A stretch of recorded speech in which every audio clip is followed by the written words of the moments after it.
So good morning. We are going to call this meeting of the TRPA Governing Board to order. The date is Wednesday, July 24th, 2024, and it is 9:05 a.m. The first item on the... We're getting back. Feedback. Right. All right. Thanks for your patience, everyone. We had a little bit of an audio-visual issue, I guess an audio issue. Anyway, we'll go to the roll call to determine a quorum. Maria? Ms. Alding? Here. Mr. Aguilar? Mr. Bass? Here. Ms. Conrad Seda? Here. Ms. Faustinos? Here. Ms. Gustafson? Here. Ms. Hayes? Here. Ms. Hill? Mr. Honigman? Here. Mr. Keykeper? Here. Ms. Lane? Here. Ms. Loomer? Here. Mr. Rice? Here. Mr. Settlemeyer? Here. Ms. Williamson? Here. Madam Chair, we have a quorum. Thank you so much, Maria. And I'd like to welcome Ben Keykeper as our joining our board. And do you mind sharing a little bit about your background? I know you've been a state senator and many other things, so we're very honored and pleased to have you join our board. Thank you, Chair Gustafson. I appreciate it. Again, Ben Keykeper, nice to meet you all. Pleasure to join the TRPA board as Governor Lombardo's appointee. I've got a lot of formers in when I describe myself now, which means I'm getting old. But I originally a journalist covering state government and politics. Went into government work and worked for our former Governor Gibbons as his press secretary and communications director. Then was elected to the state Senate 3 times and served almost 12 years in the state Senate. About a year, a little bit more on the Nevada Gaming Commission. Followed by a stint as Governor Lombardo's chief of staff for a year and a month to the day, a month longer than I planned. And I am now working as a government affairs and communications consultant. So I'm happy to join you and participate in this process. During my previous tenure, I did represent the Carson and Washoe portions of the lake in the state legislature. Spent about 5 years on the board of Sierra Nevada College University. And want to do my part to continue to serve Lake Tahoe and the basin as a whole. So thank you very much. Thank you so much. And as I mentioned to you before we started the meeting, I think that this board, of all the boards and commissions and committees that I'm honored to serve on, this board is more committed than any of the others to the purposes of the TRPA and the mission of protecting this lake and the efforts we make. And we do it as volunteers from all over our state, our 2 states, and I just am so pleased to have to get to serve with all of you. So thank you. And with that, I'm going to go over the rules for the day. For the members of the public who are joining us remotely, to observe the meeting, go to trpa.gov and under the calendar header, click on Governing Board Hybrid Meeting for July 24th, 2024. There you'll find a link to the public webinar hosted on Zoom. To address board members directly with your comments, raise your hand in Zoom by clicking Raise Hand at the bottom of your screen at the appropriate agenda item. With your hand raised, you will be unmuted by TRPA staff and have 3 minutes to address the board. If you've used the dial-in numbers to join us by telephone, you can dial *9 to raise your hand and be unmuted. For items that are agendized as information only, we will hear public comment during the general public comment period at the end of the meeting. For items agendized for action or possible action, we will hear public comment before the board takes any action. To our remote board members, if you wish to speak, please also raise your hand in Zoom. You will find that hand icon at the bottom of your screen. And reminder to our board members that are remote, they may not use the chat box to make any comments or to have sidebar conversations. And please remember to mute your mic unless speaking to cut down on background noise. Finally, I would also like to ask that all remote members turn on their cameras if they are able. Members of the public who have joined us here in person, please use the sign-in sheets at the back of the room to indicate which item you're intending to comment on. At the appropriate time for public comment on an agenda, please line up at the podium to speak. Not even seeing a podium. Oh, yes, right behind the projector. Board members who are in person, please raise your hand if you wish to comment and speak clearly into the microphone in front of you. And if you are viewing the webinar on a personal computer, please ensure that your microphone and speakers are turned off so we don't have that feedback issue again. And now we'll go to our salute to our flag. And Director Settlemeyer, will you lead us in the Pledge of Allegiance?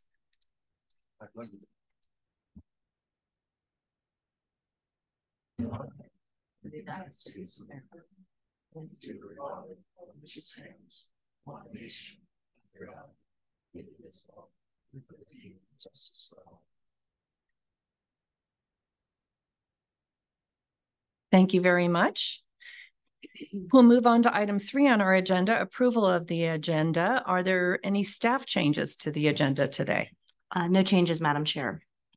Okay, then we'll deem the agenda approved as posted for the record. We'll move on to item 4, approval of the minutes. We have a draft set of minutes from June 26, 2024 on page 9 of our packet. Does any board member wish to make a change? Thank you, Madam Chair. I just had a few very insignificant changes to recommend, and I forwarded them on to Maria for inclusion in the final set. Okay. Any other changes? Board members? Any board members online have any changes? Okay. If not, then I'd entertain a motion to approve as amended by your clerical changes. So moved. All those in favor? Aye. Aye. Any objections? Motion passes. We'll move to item 5, TRPA consent calendar. There are 3 items on consent, 1 which was reviewed by legal committee, 2 which weren't reviewed in committee. And as a reminder to the public, after the board discussion, you may raise your hand in person or on Zoom to be unmuted by TRPA staff to share your comments. So Haley, Ms. Williamson, may we please have a report from the legal committee? Yep, thank you, Madam Chair. The legal committee held a brief meeting this morning, and the issue was the resolution of an enforcement action against Kevin Meyer, who had operated an unauthorized way of a motorized watercraft in a tributary of Lake Tahoe and operating in speeds in excess of 5 miles per hour within 600 feet of the waterline of Lake Tahoe. We heard a presentation from Steve Sweet that Mr. Meyer was deeply apologetic and agreed to the settlement agreement, which was a $10,000 fine, which he signed, and legal unanimously approved that staff recommendation. So happy to try to answer any questions you have, or I think Mr. Sweet is also available with more information if anyone wants it. Thank you, Ms. Williamson. Are there any questions of Steve or staff or? Chair, just one Yes. quick correction. There was at page 56, 58. The amount was, there was a $50,000 amount that should have been $20,000 for the doubling of the penalty.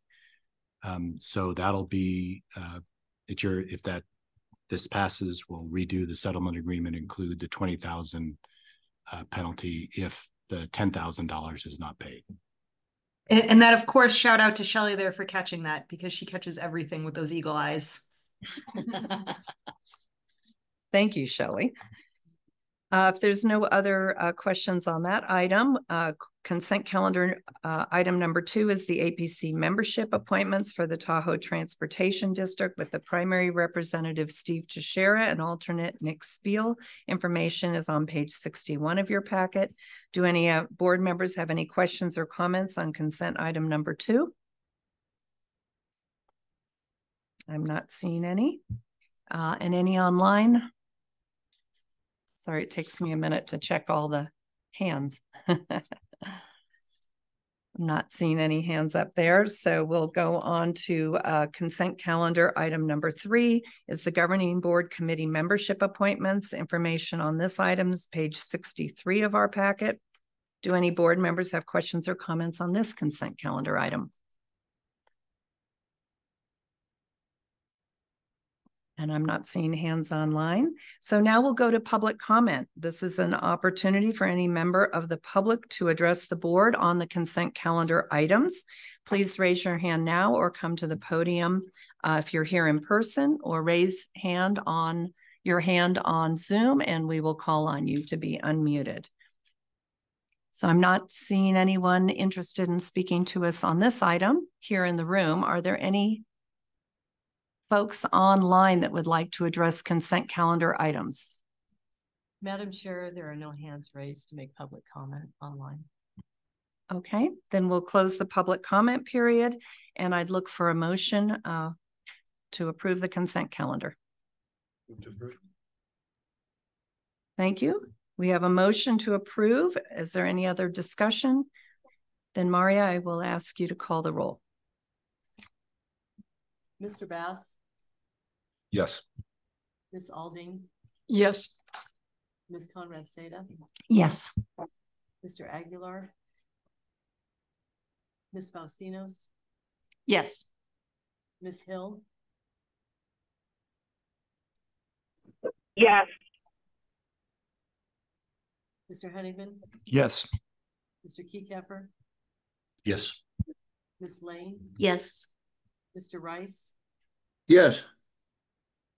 Ms. Loomer, Yes. Mr. Settlemeyer, Yes. Ms. Williamson, Yes. Ms. Gustafson. Yes. Madam Chair, the motion passes. Thank you very much. We'll move on then to agenda item 6, our reports. And the first report is our Executive Director Status Report. Thank you, Madam Chair. I'm Julie Reagan, the Executive Director for the Tahoe Regional Planning Agency. I have a few items to go over. First and foremost, it's great to be on the North Shore in the Grand Labakan. We have not had a meeting here in many years. And some of us had the privilege of driving around Emerald Bay and having no traffic, and seeing the beautiful lake was a great way to begin this important day. So thank you all for coming over here. And this one's for you, Madam Chair, because you have to drive all over to get to our meetings. Finally, we're in your backyard. We're very happy to be here and appreciate the staff at Grand Labakan for the warm welcome and the help in what is a Herculean feat to move a Zoom production across the lake. And I want to thank our staff, many of whom had to rise 3, 4 in the morning to get here. So thank you. Tracy, Maria, Steve, Josh, etc. Really, it's a lot of work to set this up, and we were really grateful for that. Also want to say this meeting this morning, we've designed the program to finish our business mostly here so that we can go out in the field. One of the things when we have done different conversations one-on-one with myself and with members of the board and with the public is that field tours are preferred. And so we've tried to create the space.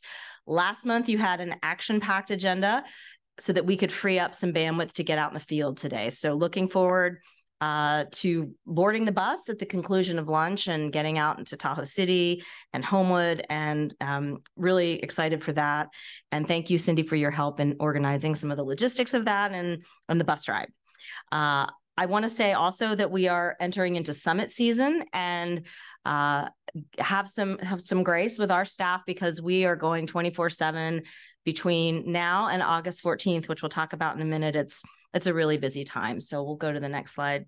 Tracy, please. We've already welcomed Ben, but I just wanted to say one thing we didn't mention that's wonderful about having Ben Keycapper join the board is his extensive knowledge about Tahoe. And all of you can relate when you came on the board. This is a very complex landscape at Lake Tahoe. It's one of the most complicated boards I think any of you have ever served on. The nature of our interstate compact and the partnership that we work in across boundaries is complex, but Ben was during his time in the Senate, was the chair of our Nevada Legislative Oversight Committee. And so we've had the chance to work together and work across state lines. We had joint tours with California during his leadership on that committee. And that really makes all the difference because there's a lot of new challenges to get up to speed on, but we're really delighted to have Ben join the board and appreciate his service to the lake. I wanted to start also by giving some kudos to our community for July 4th, and all the work that went on was part of making July 5th not a repeat of last year, where we had 6,000 pounds of trash on our beaches. And so you probably heard the news and saw the headlines. Volunteers find surprisingly clean beaches. Well, it wasn't a surprise to us. So giving you a little bit of the backstory of how we got here and the leadership of TRPA with our partners in forming something called the Destination Stewardship Council that you've heard briefings on in the past, having partners like the League to Save Lake Tahoe with their Blue Cruise and their Blue Beaches program, and the Tahoe Fund, and leadership in really deploying resources to look at the 3 E's we like to say: education, which was really ramped up over the last 2 months; the engineering solutions, that's the infrastructure, more trash cans, more staff, more law enforcement, alcohol bans, things that really matter in the infrastructure side of things, and enforcement, and then really being out there in a presence. And it took a whole partnership. There were almost 800 volunteers that came out to clean the beaches, and they got to a lot of beaches that were already clean thanks to all of the work in advance. So 97% less trash at Zephyr Cove, which was a real trouble spot last year, and overall a massive reduction in trash around the lake. So this got national and international attention last year. You heard it from the public. We even had comments from governors at the summit last year to our board chair saying, get a handle on this. And we did, and we didn't do it alone by any means. And in this picture, you can see in the middle, our staff were out cleaning the beach at Zephyr Shoals, right beside Zephyr Cove there. So it was a team effort, and Team Tahoe was a moment to shine. And we learned a lot in terms of how we can deploy what in the wildfire business is the incident command structure. And we went through that process with all the agencies, the land managers, and we learned a lot about parking. And, you know, when one beach like Zephyr Cove bans alcohol from coming in, it kind of squeezes out to others, and buses that were bound for Zephyr Cove went over here to Meeks Bay. So, you know, one action creates other reactions in other places. And so we can carry that forward going into the future. So we just really wanted to say thanks to everyone who worked so hard. Julie, before you move on. Yes. I know that several of us who do live in the basin were out and about on the 4th of July and visiting beaches and parks. And this is no small feat when I think it was one of the busiest 4th of Julys. We had record-breaking heat in the valleys, and the number of people I saw from many, many, many years of being at Commons Beach, on Commons Beach, was unbelievable. And Lake Forest Beach, and some of the places I was able to visit on a bike on that day. And hats off to the efforts it takes and the education it takes and the tremendous work. I don't know if any of the other board members want to share, but it really was a record-breaking visitation weekend. According to AAA, it was like the most traveled 4th of July nationwide. So we weren't the only ones with those kinds of impacts, but great job. Wonderful. And thanks to you and to everyone in the community that supported it. I'm really glad, Chair Gustafson, that you mentioned the heat, because we all know from studies of the Science Council, on a 100-degree day in Sacramento versus a 65-degree day, traffic doubles coming into the basin over Echo Summit. And we had record heat in all the surrounding areas. And some of our preliminary data from our research and analysis shows a peak of all time for July 4th. Like Nevada Beach had more people on July 4th than they usually have in a whole week. And all of that being said makes this accomplishment even that more significant. So appreciate you sharing that. As I mentioned, the summit is coming up, and if you did not receive your invitation, let us know. Kim Carringer and our team is working so closely with Team Tahoe, all of our partners, the Tahoe Fund, the League to Save Lake Tahoe, many volunteers to put the summit together. You know, TRPA has long had a role of leadership in the summit, starting back in '97 in the very first one with President Clinton and Vice President Al Gore. This year, Senator Cortez Masto is hosting at Round Hill Pines, and the keynote speaker will be released any day within the week, I'm told. So stay tuned for a big announcement. The theme is transportation and transit trails and technology, which for the future, which is really a play from our regional transportation plan, an easy way to remember what we're all focused on. And we're going to talk about that in the meeting today. But the summit is always, for those of us who have been to pretty much every summit, and there are many of you in the room and around the table, Cindy included, sometimes we take it for granted, and we shouldn't, because it is the most special thing when any of us go and give talks around the country. People cannot believe that we've been able for almost 30 years to bring our Senate, our House delegation, our governors, all the officials that come to reunite and to recommit to the lake. And so stay tuned for more details as media becomes available. A couple other notes before I pass this over to our legal team. The Restoration Act is the backbone of the federal support, which was launched back in '97. After that first summit, the first Restoration Act of 2000 passed. And of course, Senator Feinstein and Senator Reid were our big champions in Congress to make it happen. And the act is about to expire. So I did want to, again, pay special tribute to Senator Cortez Masto for getting unanimous consent on the Senate floor, which we were all blown away. We thought we had about a 10% chance of getting that to happen, to get that bill across the finish line with unanimous consent in the U.S. Senate. So we still have to have a vehicle to attach to, and hopefully by the end of the year, that will be the case, to renew the Lake Tahoe Restoration Act for another 10 years.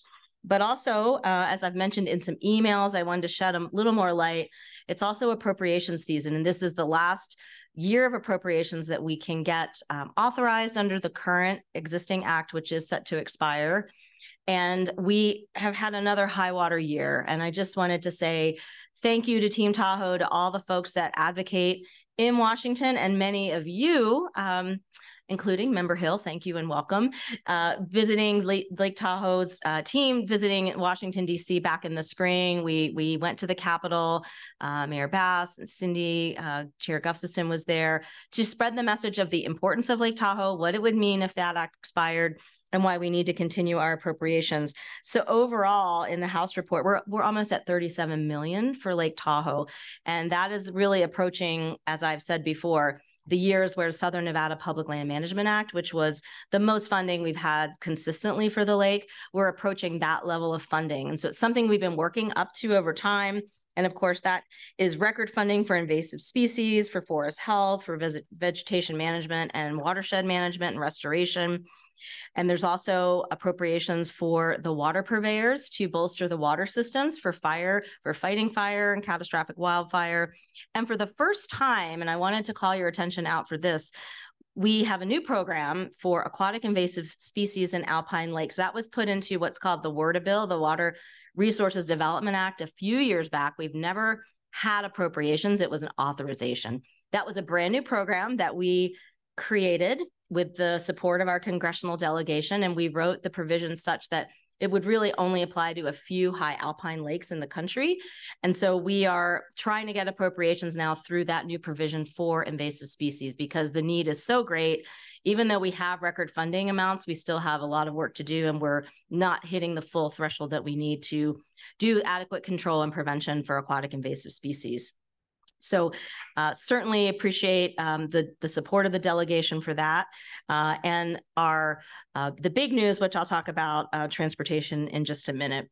And then if we go to the next slide, we'll see just the outreach and engagement that supports all of that. As I said, it's summit season. The staff is going full tilt.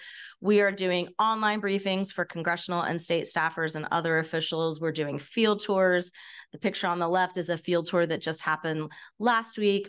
I mentioned last month that we had the privilege of having the federal U.S. Fish and Wildlife Director, Martha Williams, here in Tahoe, but I had to show the picture of the LaHunt cutthroat trout, because these fish were good sized fish, and they were in the buckets there in the picture. And we were there with tribal elders, members of the tribal council, with Martha Williams on the left. I was there with Eric Walker, the forest supervisor of the Lake Tahoe Basin Management Unit. And what an honor to stand with the tribe and to release the LaHunt cutthroat trout into Meeks Bay. So just a lot of energy around the work that we're doing and the collaboration and the EIP, getting that message out there from coast to coast. Just a couple more items. One, these are items of concern, and I've shared this with you by email, but you certainly heard, I'm sure, the news of someone's dog that passed away, that died after visiting Nevada Beach. It unleashed a flurry of activity between the state of California's Lahontan Water Board and Nevada Division of Environmental Protection to do water samples. Harmful algal blooms are happening all over the country, all over the world. As temperatures get warmer, we're going to have more cyanobacteria, which can be toxic. So I'm very pleased to report we found no positive tests for cyanobacteria, harmful algal blooms in the lake proper. What happened was there was a pond, a pool of water back from the beach, and we think that might have been the source of the tragedy with the dog. And at TRPA, we're a dog-friendly office. You know, I think we have even more dogs on our staff than we have people. And on any given day, you'll see a lot of them walking around in the yard, in the office. So, you know, our hearts went out to that dog owner, but we were able to verify through our 2 states' water quality officials that there are no harmful algal blooms detected in the lake proper. And then just last Thursday, there was a contractor working for Caltrans that hit a sewer line, and raw sewage went into Lake Tahoe. And so certainly this doesn't happen very often. And our chair will attest, having started my career in the public utility business in Tahoe, this used to happen, sadly, frequently because of the state of the infrastructure. And again, everyone rallied, improved the infrastructure. Our utilities stepped up with capital investment, and we see this so rarely. But we activated all the response protocols. Steve Sweet, who you heard from earlier, from our compliance team, and our inspectors have been engaged with all the officials, with Placer County, with the state, that are investigating that and making sure the beaches don't open until it's safe. So just wanted you to know we're monitoring that situation and working with the team to manage things going forward. And then lastly, we already talked about this last month briefly, but such a spotlight is on transportation right now. I mean, just getting to this meeting, either through construction or traffic, it's on everyone's mind in the community, of our staff, of all of you. But we have some bright spots of funding, and we've long known that Tahoe has the right plans. We need the resources to implement. And so a big thanks to our Nevada delegation, Senator Cortez Masto and Senator Rosen and Congressman Amodei, and then the entire delegation, including California, supported this $24 million that's going on to the 28 corridor. You're going to hear a detailed briefing on that. But one of the takeaway messages I wanted to share was that, you know, this is a fraction of what we need.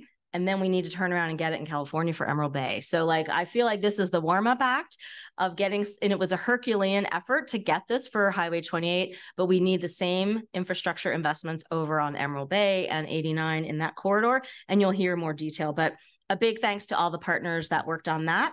And then the Nevada Legislative Oversight Committee, I wanted to mention, is wrapping up its interim session.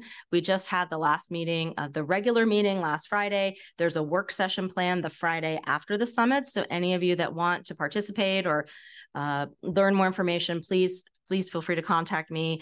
We'll be in Carson City for that meeting on August 16th. I really want to thank Member Aldine for coming last Friday to sit with us for the afternoon of that oversight committee. There will be a work session and a report and bill drafts, and I'll keep you apprised as we go forward. So with that, I will turn this over to you, Madam Chair, to move forward in the agenda. And thank you for the opportunity to give the report. Well, thank you for mostly good news and one couple little items. Any questions from board members? Yes. Julie, is there any thought being given to a long-term plan to relocate these sewer lines out of the shoreline areas around Lake Tahoe? Yes, thank you for the question, Julie Reagan, TRPA Director. Absolutely. After really the last large sewage spill, which was at Kings Beach, probably about, I think it was about almost 20 years ago now, 05 or 06, the U.S. Army Corps did a study, and we do have, it was actually funded through Southern Nevada Public Land Management Act. We have a plan. It's in the hundreds of millions of dollars. So yes, and I think the utilities are working on that in their individual capital investment plans, but at the environmental improvement program and coordinating committee, we're actually looking at it too in a new light of climate resilience, because we have meadows that are flooding and our eroding lines that are going crisscrossing meadows. I mean, there's sewer infrastructure all through meadows and on the shoreline of Lake Tahoe because it was old infrastructure and it was the easiest way to run it from point A to point B. So there is a plan, and we're actually bringing it up through the Interagency Executive Steering Committee and discussing what would be the highest priorities to focus on for some of our restoration projects. That particular line, though, was in the highway, and it went through a parking lot into the stormwater, as I understood it, and into the treatment ponds.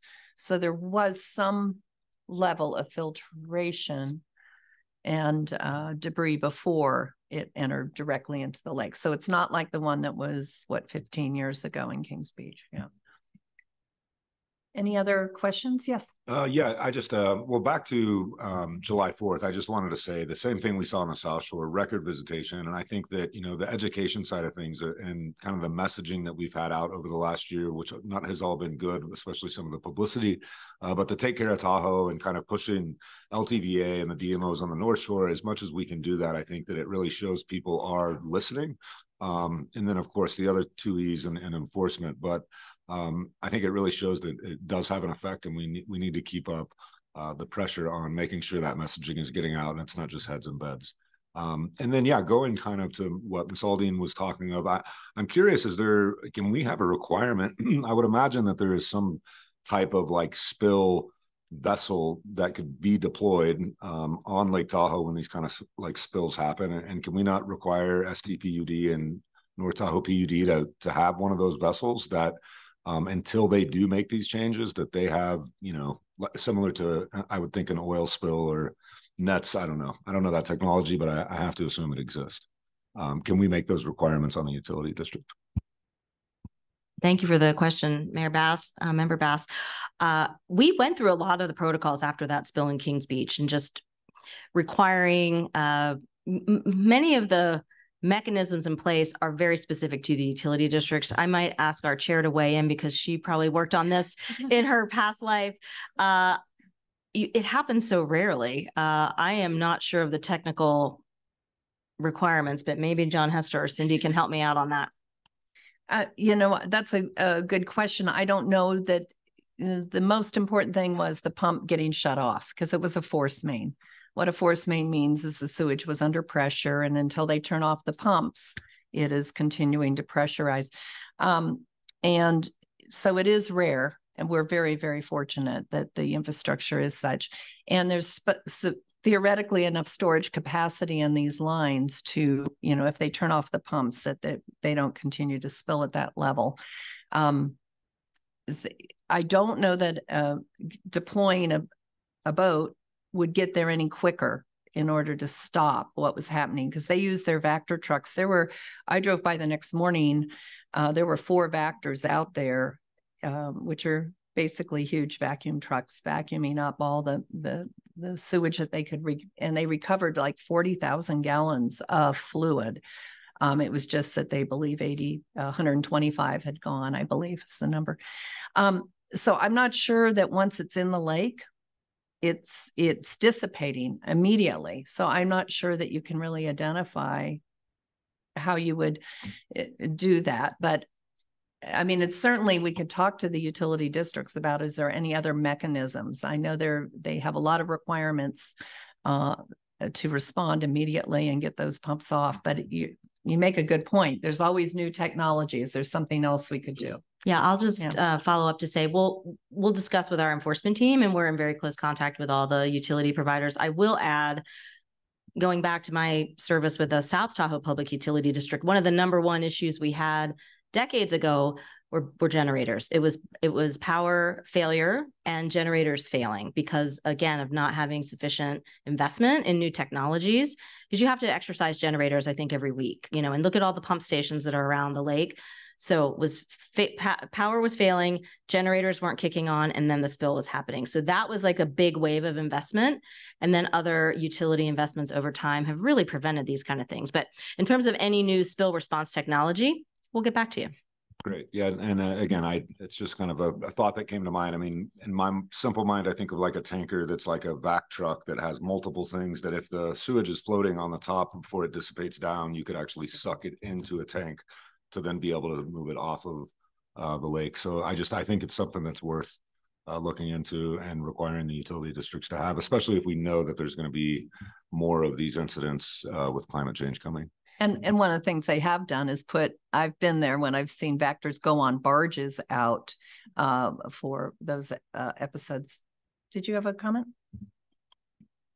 Thank you, Madam Chair. I did have a question. I had heard that anecdotally there was some delay in getting the pumps turned off. Do you know how long it took between the actual puncture of the line and the pumps being turned off? We'll look into that. Thank you for the question, Julie Reagan, TRPA director. I know that I got a call around 11:40 p.m. and it had just happened a couple hours. So they were right on it as far as I know. I might invite Steve Sweet if is he still in the audience? You know, he must have gone back to the office. We'll find out. But my understanding was it was a very rapid response. And there were the contractor that was working nearby was Q&D, and they weren't involved in this, but they came over with their Vector trucks to support the cleanup. But we'll look into it. And just to be assured for everybody, Lahontan will do a thorough investigation as the Water Quality Control Board and issue fines and penalties and talk about additional equipment needs. They really are. I know many of the pieces of equipment we had were requirements of Lahontan Water Quality Control Board after some of these spills. So we'll get there will be a public debrief on the entire incident that will go to those times, and significant fines can be levied. And usually they purchase equipment in lieu of paying some of those fines so that they do have the materials necessary. Yep. And then we'll commit to bring back a legal briefing, because this board has the ability through the compact to, if there were mistakes, we have the ability as an agency to do our own violation. Generally, Lahontan has authorities that are more significant in these matters, and we let them or the NDEP take the lead with wastewater incidents like this. But this board has the ability to have a violation if it warrants that. So we'll bring back a briefing and we'll break down the incident. Shelley? So I guess, you hear the ads about call before you dig. I mean, for individual property owners, right? So you know where all the utility lines are. I'm assuming that NDOT observes the same, or in this case, Caltrans, that the state agencies observe the same requirements, right? Is it likely that nobody knew that the pipe was there because it's aging infrastructure? That was marked, and that was the first question I asked at 11:45 at night. Significant line. Yeah, it was marked, but there was obviously some issue, right? We're digging in on that. I think that's what part of the investigation is, and I've been part of those Lahontan hearings, unfortunately, and they do go through extensive, detailed investigation on what has occurred. Did you have a comment, Ms. Lane? Madam Chair, I was going to make my comments under governing board member reports, but it kind of segues with the executive director's report and with Mayor Bass's comments. So if I might just add a couple of things with regards to July 4th, and that is on the South Shore, the city of South Lake Tahoe since 2015 has sponsored a 4th of July parade featuring our veterans. And we did that quite deliberately because we wanted to remind all the partygoers that inundate the community around the whole basin. We wanted to remind them what this holiday was about, and it's not just a big, drunken party out on the beach. And that event has been quite successful. So kudos to the city on that. And then the second thing I just wanted to mention, unintended consequences, and something I think that we need to be aware of as a basin, and that is the banning of alcohol at Zephyr Cove had an effect on Meeks Bay, in that there were busloads of very young people that when they couldn't get into Zephyr Cove for whatever reason, selected Meeks Bay as their next go-to, and they inundated the bay. A lot of campers that had reservations with families left the campground because they just felt it was getting out of control, and there's never enough law enforcement at that point, especially up here, to be able to control that. It got out of control really fast. And so it's just something I think we need to think about going forward, that we move unilaterally and not just property by property, because we were caught off guard for sure. So just wanted to mention that. Thank you. Any other comments, board members online? Not seeing any, so we'll go on to our general counsel report. Thank you. I'm going to turn it over to Graham to update you on a couple of recent legal developments. Thanks, John. Good morning, members of the board. I'm Graham St. Michel, Associate Attorney here with TRPA. First item, just hopefully good news. On Monday, the federal court in Sacramento officially dismissed the lawsuit that Mountain Area Preservation Foundation brought against TRPA in February. That case was dismissed with prejudice pursuant to a settlement agreement that we negotiated with MAP, under which a staff representative from MAP will be able to sit on the Tahoe Living Working Group. That Tahoe Living Working Group is a committee of the Advisory Planning Commission, and that was created with numerous stakeholders to kind of address these, have a forum for discussion of addressing these needs for affordable and workforce housing in the basin. So hopefully that'll be a good step forward to have MAP there and engage in productive dialogue on that working group. And then also we've agreed to various issues that we will discuss as part of the next housing initiative. No commitment or obligation to take certain items or actions with these topics, but that we will, we've agreed with MAP to discuss these topics. And then finally, the last part of the settlement agreement is just a commitment by TRPA to, follow the existing environmental review requirements for any decisions that we end up taking forward out of the next phase of the housing initiative.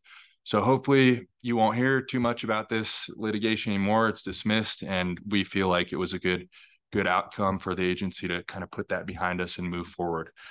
The next little update is just kind of touching upon the administrative and environmental law cases that the U.S. Supreme Court has handed down in the last, end of its 2023 term. These decisions really kind of continue a trend from this court of basically taking power away from federal agencies, administrative agencies, and kind of consolidating that power in courts.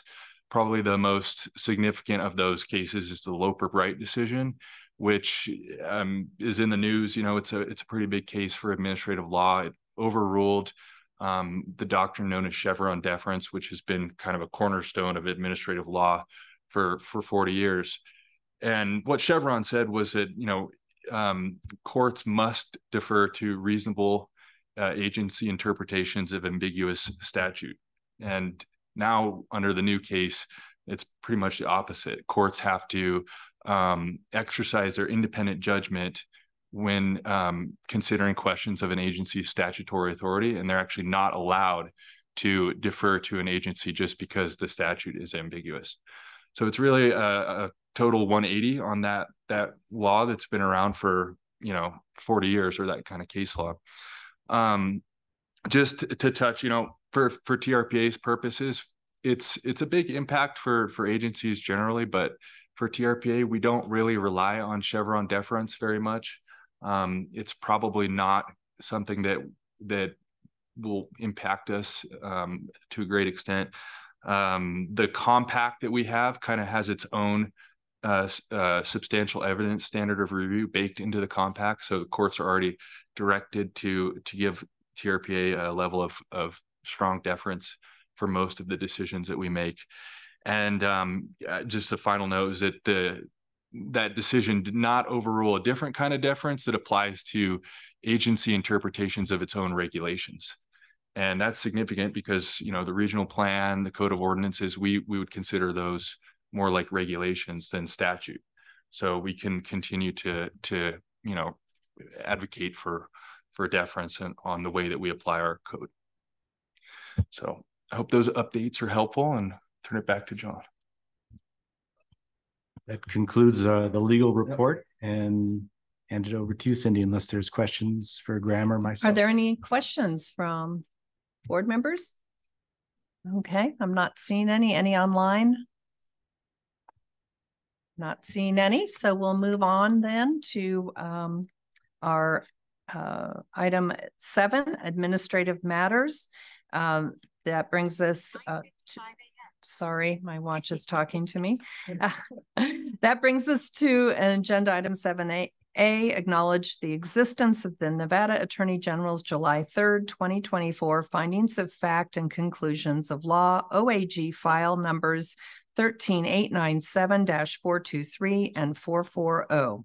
Information on this item can be found on page 67. And as a reminder to the public, after staff presentation and board discussion on this item, we will hear public comment. So I'm going to turn it back over now to our General Counsel, John Marshall. Thank you.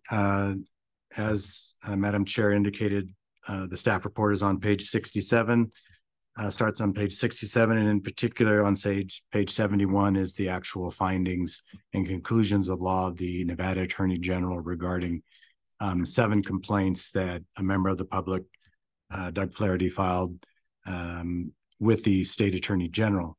I wanted to just quickly hit on a couple things. As you know, TRPA is a bi-state entity that is authorized by federal law. And as a consequence of that, state law generally doesn't apply to TRPA, except in instances where there's an express incorporation of that state law in the compact. So that's kind of general compact law. It's essentially aimed at making sure that individual states, when there is a bi-state or a multiple state entity, an individual state cannot impose its view on a particular subject without consent of Congress and the other states involved. So in general, the compact says that the governing body shall adopt its own rules, regulations, and procedures. So that's the general kind of direction of the compact.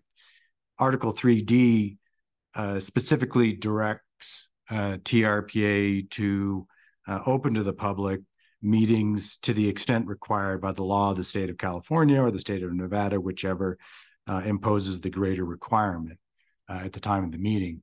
So what that basically says is for to direct TRPA to follow either California, Nevada's open meeting law or Brown Act in this case for California, as to which imposes the greater requirements for which meetings are open to the public. And through the years, basically the Nevada open meeting law has stricter requirements for which meetings should be open to the public. And without getting into the gory details, it's around the Nevada OML requires a greater degree of openness for public sessions. Under the Nevada open meeting law, the number of times you can go in executive session or closed session is a little more reduced than in California. So for that purpose, we've concluded, and other courts have affirmed, that it's the Nevada open meeting law that guides TRPA for which meetings should be open to the public. Open meeting laws provide substantially greater areas of administrative practice than just what meetings are open to the public. It has to do, there's directions regarding agendizing and public comment periods and, when you need to provide notice and et cetera.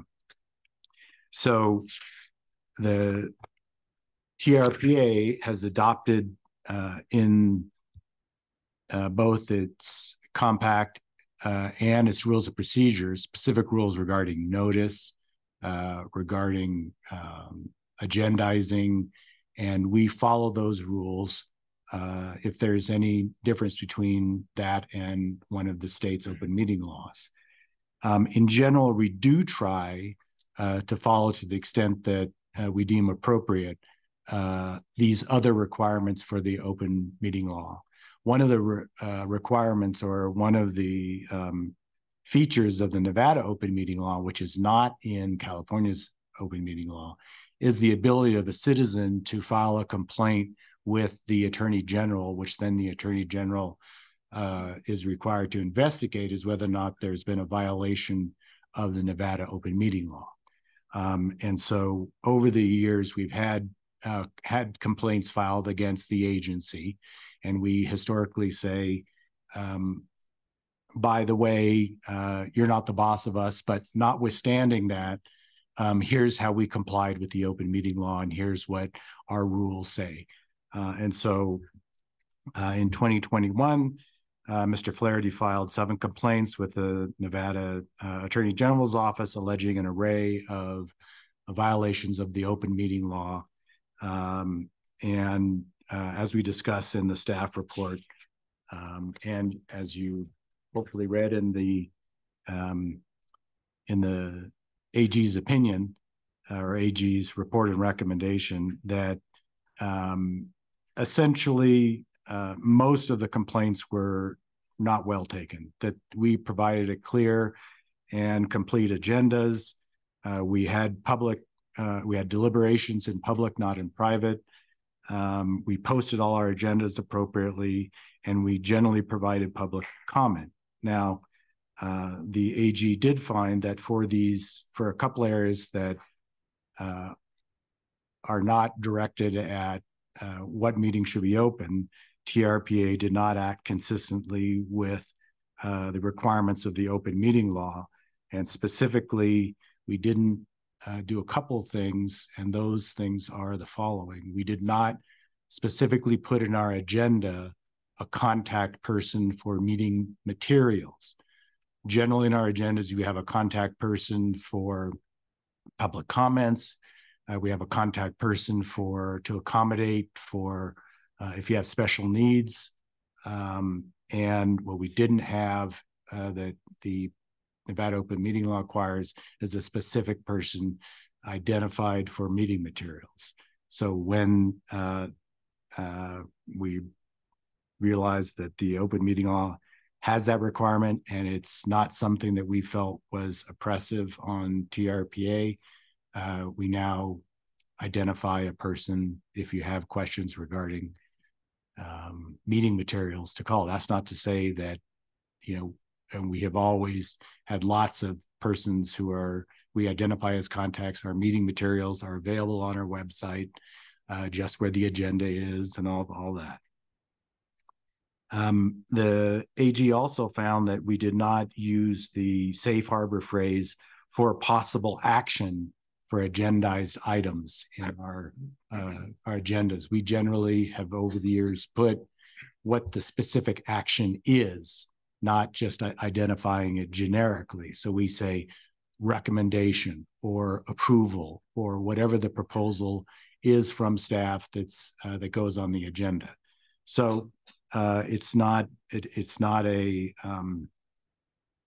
significant impairment of TRPA's jurisdiction for us to switch to using the safe harbor. And so at the direction of the executive director, we now use safe harbor language for a possible action instead of saying what the specific action is. And then there's a couple other issues that the AG found during an April 7th, 2021 Tahoe Living Working Group. We did not specifically identify a closing public comment period. We instead identified the public comments, because this was a more informal working session, would be specified at key moments. And public comment was taken at that time in these working group settings. But the open meeting law requires public comment a general public comment period to be taken at the beginning of the meeting or at the end of the meeting. And there was not one that was specified at the end of the meeting, which we generally do. And so we corrected that. So for subsequent meetings of the working group, it was much more formalized, and like our other committees where we generally have public comment on action items and then a general public comment period at the end. Finally, there was for a couple of meetings, 2 meetings, there was not timely adopted minutes. Under the Nevada open meeting law, you have 45 days to adopt the minutes from a prior meeting. In this case, in particular, the local government committee, it doesn't meet within 45 days. Generally, it meets, maybe once, twice a year.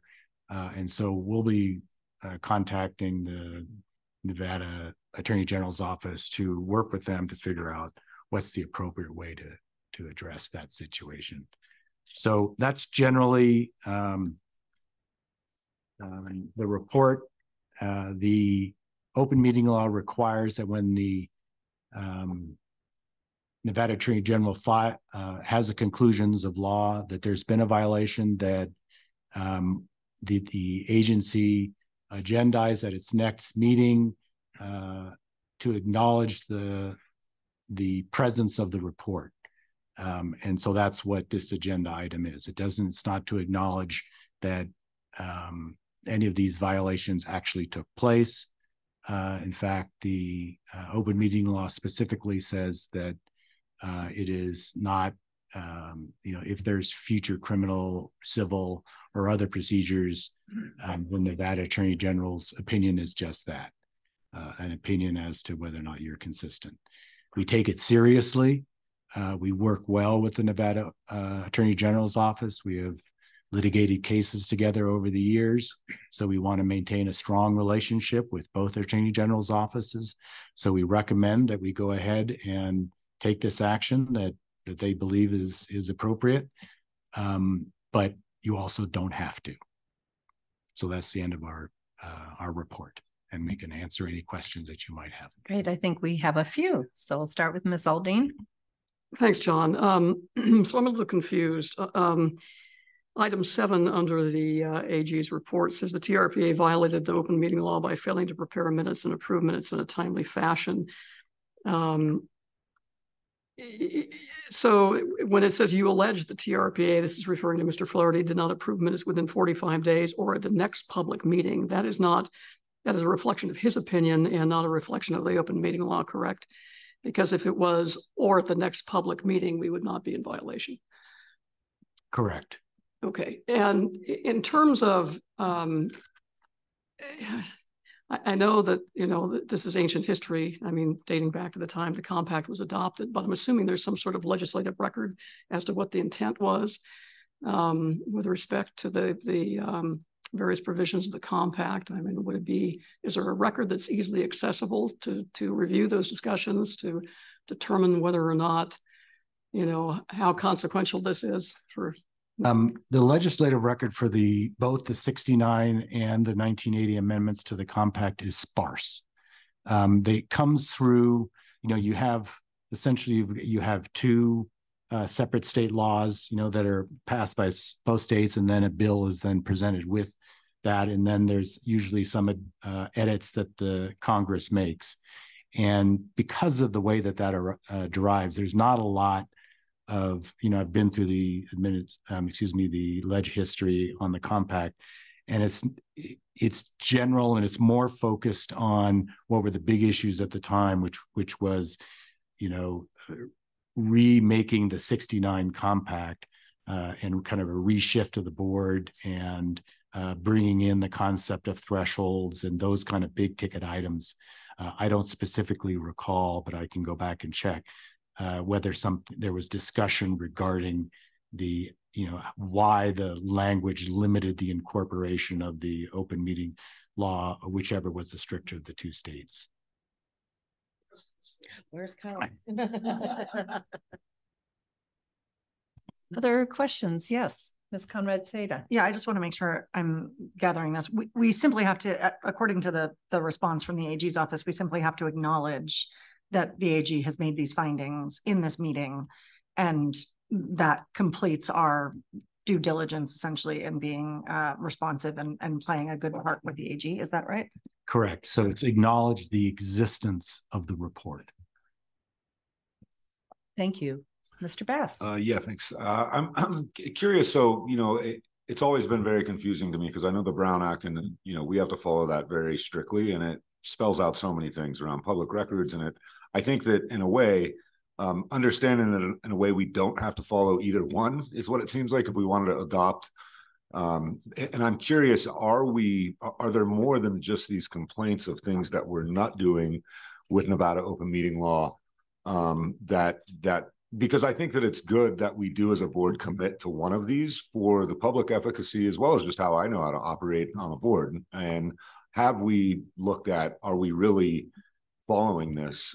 I know that I've been confused on TTD as well as TRPA, especially around public records request and things that I've heard that are far different than what we can do in the Brown Act. And so I'm just curious, have we, you know, not knowing Nevada open meeting law really at all, are we strictly, you know, adhering to what it is beyond just these complaints? In general, yes, we follow the Nevada open meeting law, even though for areas, even though they're not specifically incorporated by the compact. You know, we take the legal position that we're not required to, but in general, we do. There are some instances like with the 45-day requirement. There are instances in which you know, the board has set its own rules for when you need to get out packets. You know, it's 7 days. They're generally stricter than the open meeting law. So in Nevada, you know, it's only 3 working days versus a week before. There are instances in which, you know, the agency is determined, like, for example, at governing board meetings, certain committees don't take minutes. Now that, you know, we are looking at that to see, well, maybe as the staff, we need to, for example, the operations committee generally does not do minutes. So let's maybe look at that and get minutes done for those meetings. But in general, we do, you know, you look at our agendas and they appear very similar to, you know, the agendas you'll see for the city and other types. We have obviously generally less business, and we only meet once a month. So that creates certain differences.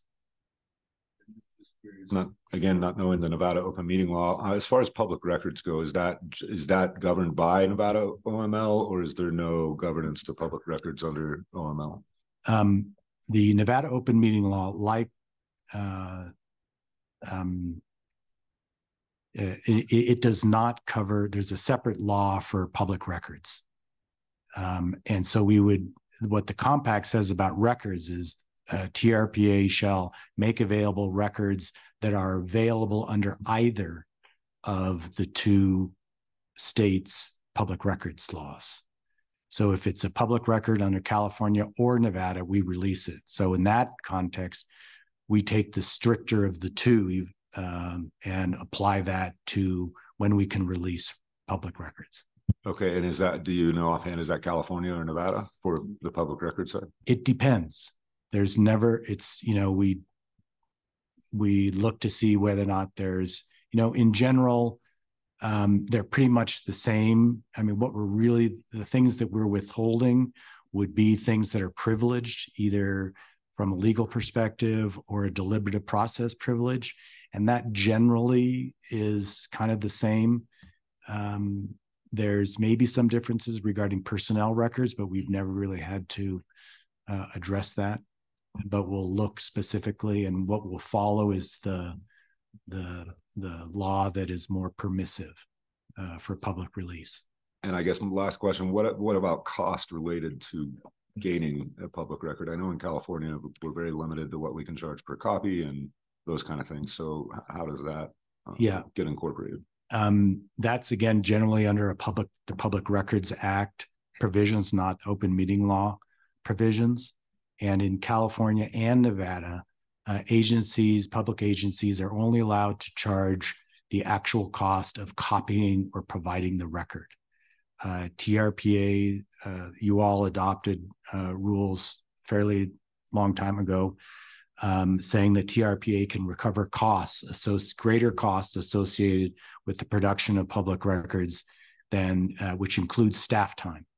So what we would do is essentially make an estimate of how much staff time it would take to process a record.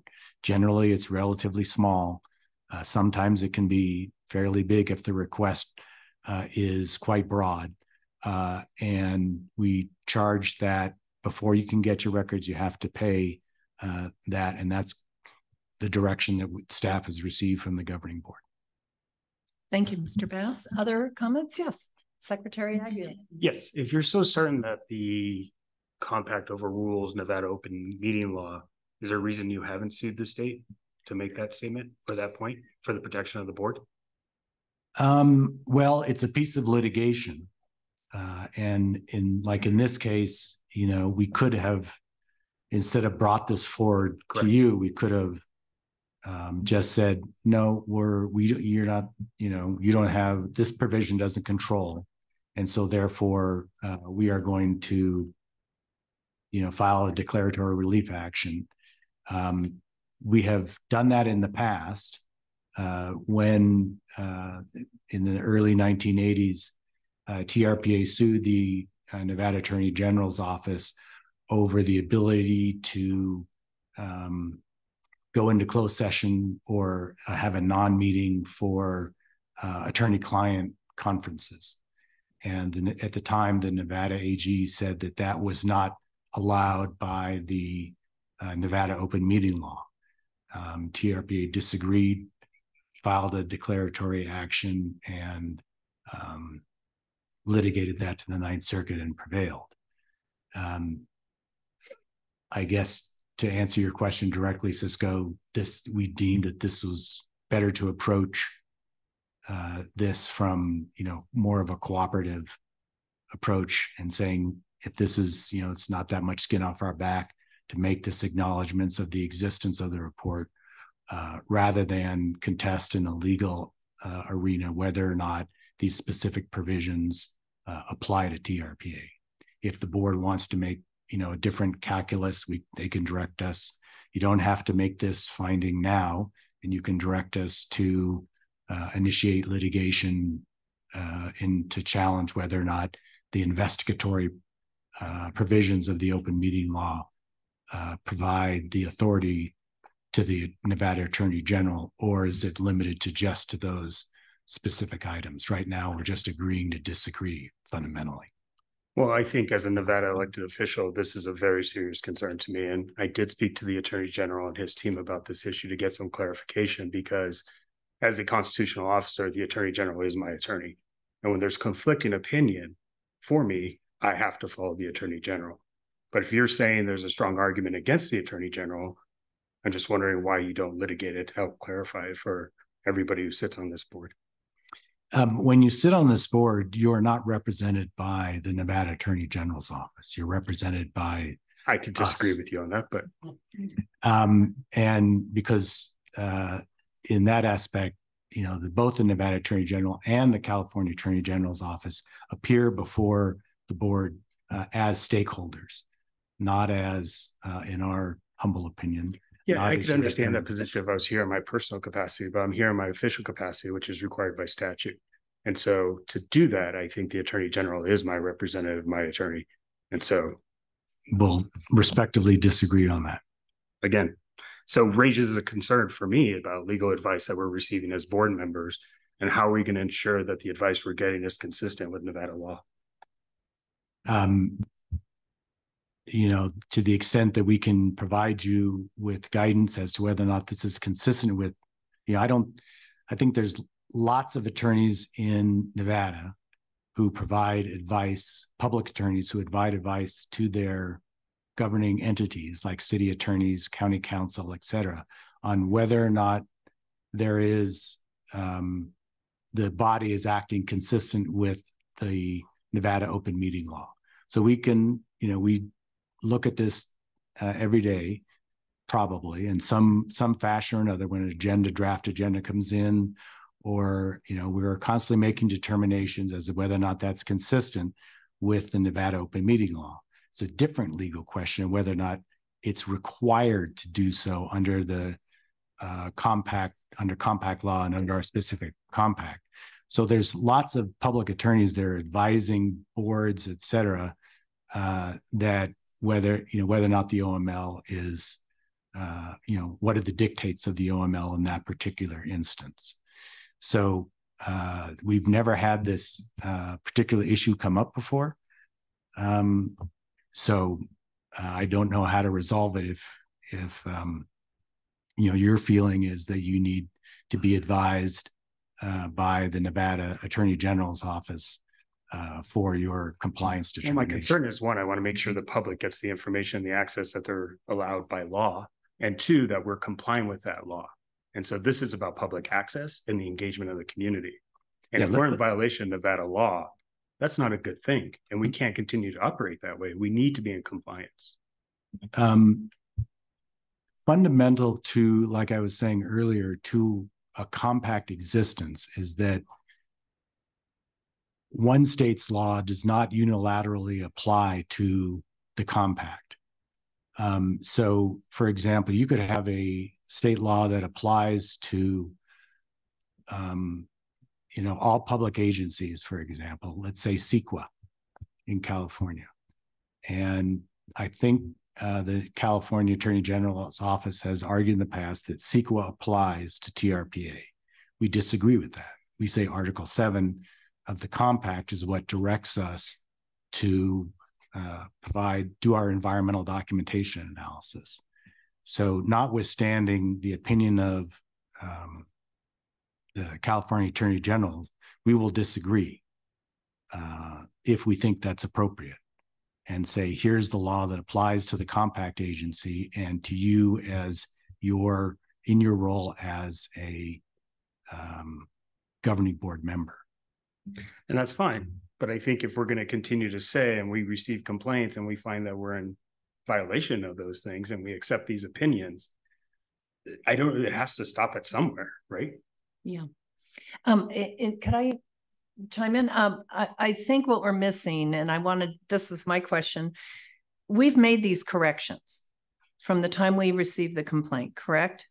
So before the Attorney General's report, because of the working group, these were all leveled at a working group level from what I read. Am I incorrect on that? Yeah, most of them were at the working group, but that included, he also included complaints about our committees and the governing board and the APC. But those were all corrected and we've been following them. Found not to have been in violation. Right. Let's just be crystal clear that there was never any denial of access to any meeting or public documents. Right. I mean, Mr. Flaherty, I was in those meetings. Mr. Flaherty was typically there and participating, but how we documented those are the question that I think is here today, because we do follow the Nevada open meeting law. I don't always care for it in that we do have additional public comment, both at the beginning and the end, where in California, we typically just take it at the action item and at the beginning of a meeting.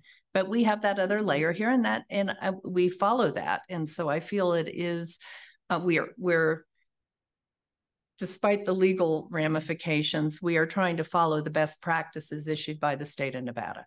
Is that, and their law? And yes, and we also look at California law, and we try to provide notice, which the AG found we did. We provide public comment periods, and in a couple of isolated incidents, or in general, the AG found that we did, except in a couple of isolated incidents, which we've since corrected, to make certain that that particular working group is treated like a committee, and it has to follow those committee rules. Right. So,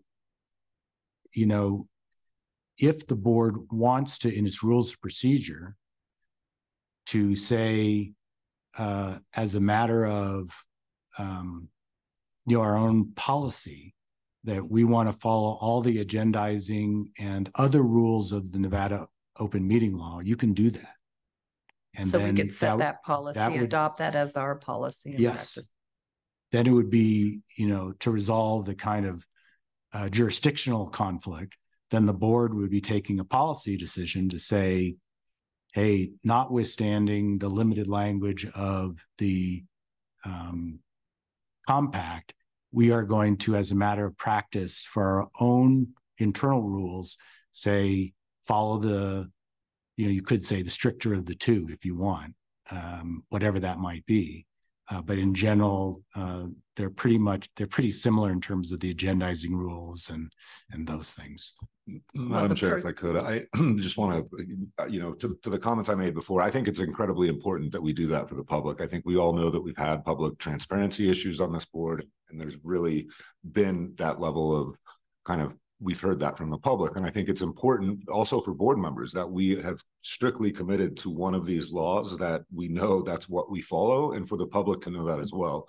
And going back to the public records thing, I think that that's a huge part of transparency in a public organization, to be able to have access for the public to what we're doing. And, I've heard stories of requests costing up to $500 and $600 from the TRPA. Well, that would never be possible at the city. I mean, the people can come and get every text message, email, takes my city clerk hours and hours and hours. They don't get charged more than probably $20, $30. And that's a thing that is really, I think, a duty of a public organization to be able to provide. And I think we need to, as a board, make that strong commitment. I think it would help our public transparency. And I think it's something that just is a duty of ours as a governing board. Thank you, Mr. Bass. Ms. Aldine? So John, I need a clarification. When we were, I think it was Ganong, he sued us in our individual capacities. I understand as a member of he sued us was he suing us in our individual capacities as a member of the TRPA governing board, or just as a person who happens to have been involved in, negotiating or reaching some sort of conclusion as a member of this board? Because I remember, I think I talked to you about advising our DA's office in Carson City of the existence of this lawsuit, because I am appointed by that body. And even though TRPA's defense would have included me, I am actually an agent for Carson City as in my capacity as a governing board member.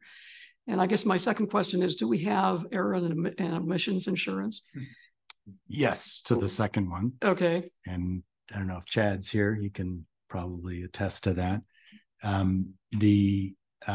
As to the first question, yes, you and I and other board members and other staff members were sued both in our official and individual capacities. Right. And what that means is, there's a lot of legal mumbo jumbo associated with it, but fundamentally, he alleged our conduct was so egregious that we should be tried as individuals. We were not really serving in the capacity of a governing board member, but we're acting outside of whatever authority we might have had. And so therefore, it was deemed, he deemed it both so egregious that he sued us in our individual capacities. We moved to dismiss all of us individually because there were no specific allegations regarding that kind of conduct that would justify that. But the whole case was dismissed on other grounds, and that issue was never directly addressed by a court. But generally, then what happens is we get your consent to represent you. We contacted the city attorney's office. We contact the AG's office. We let them know when individual members are sued in their individual capacities. Okay. I also it's my understanding that when the Attorney General makes a determination that there has been a violation of the open meeting law, that it's not an admission of wrongdoing on the part of the offending public body for the purposes of a civil action or... This acknowledgement, the action that we're proposing that you take does not result in any sort of admission that there's been a violation. I think simply acknowledgements of the existence of the AG's report. But I think it's significant that, obviously under the open meeting law, the the state has the right to level penalties. And that was never obviously proposed as a remedy to these violations of the open meeting law, which to me is kind of showing deference to the fact that TRPA's position that we are only required to open the meetings to the public, and that's the extent of our commitment under the compact, is kind of reinforced by the AG's decision not to impose a fine for these violations. Would you concur?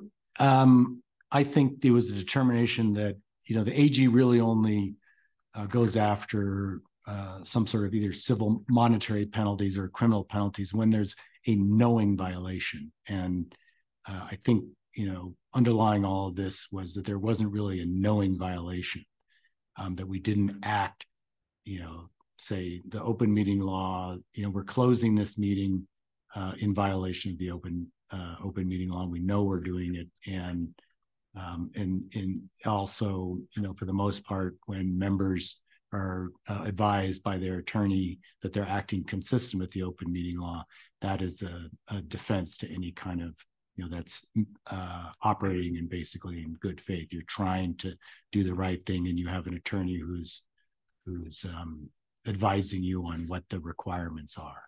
Okay, well, obviously there are a number of members of the board who are nervous about, the accusation that we might not be operating in the best interest of the public. So, I would support your recommendation that we perhaps amend our rules of procedure to include more specifically, what our policy is.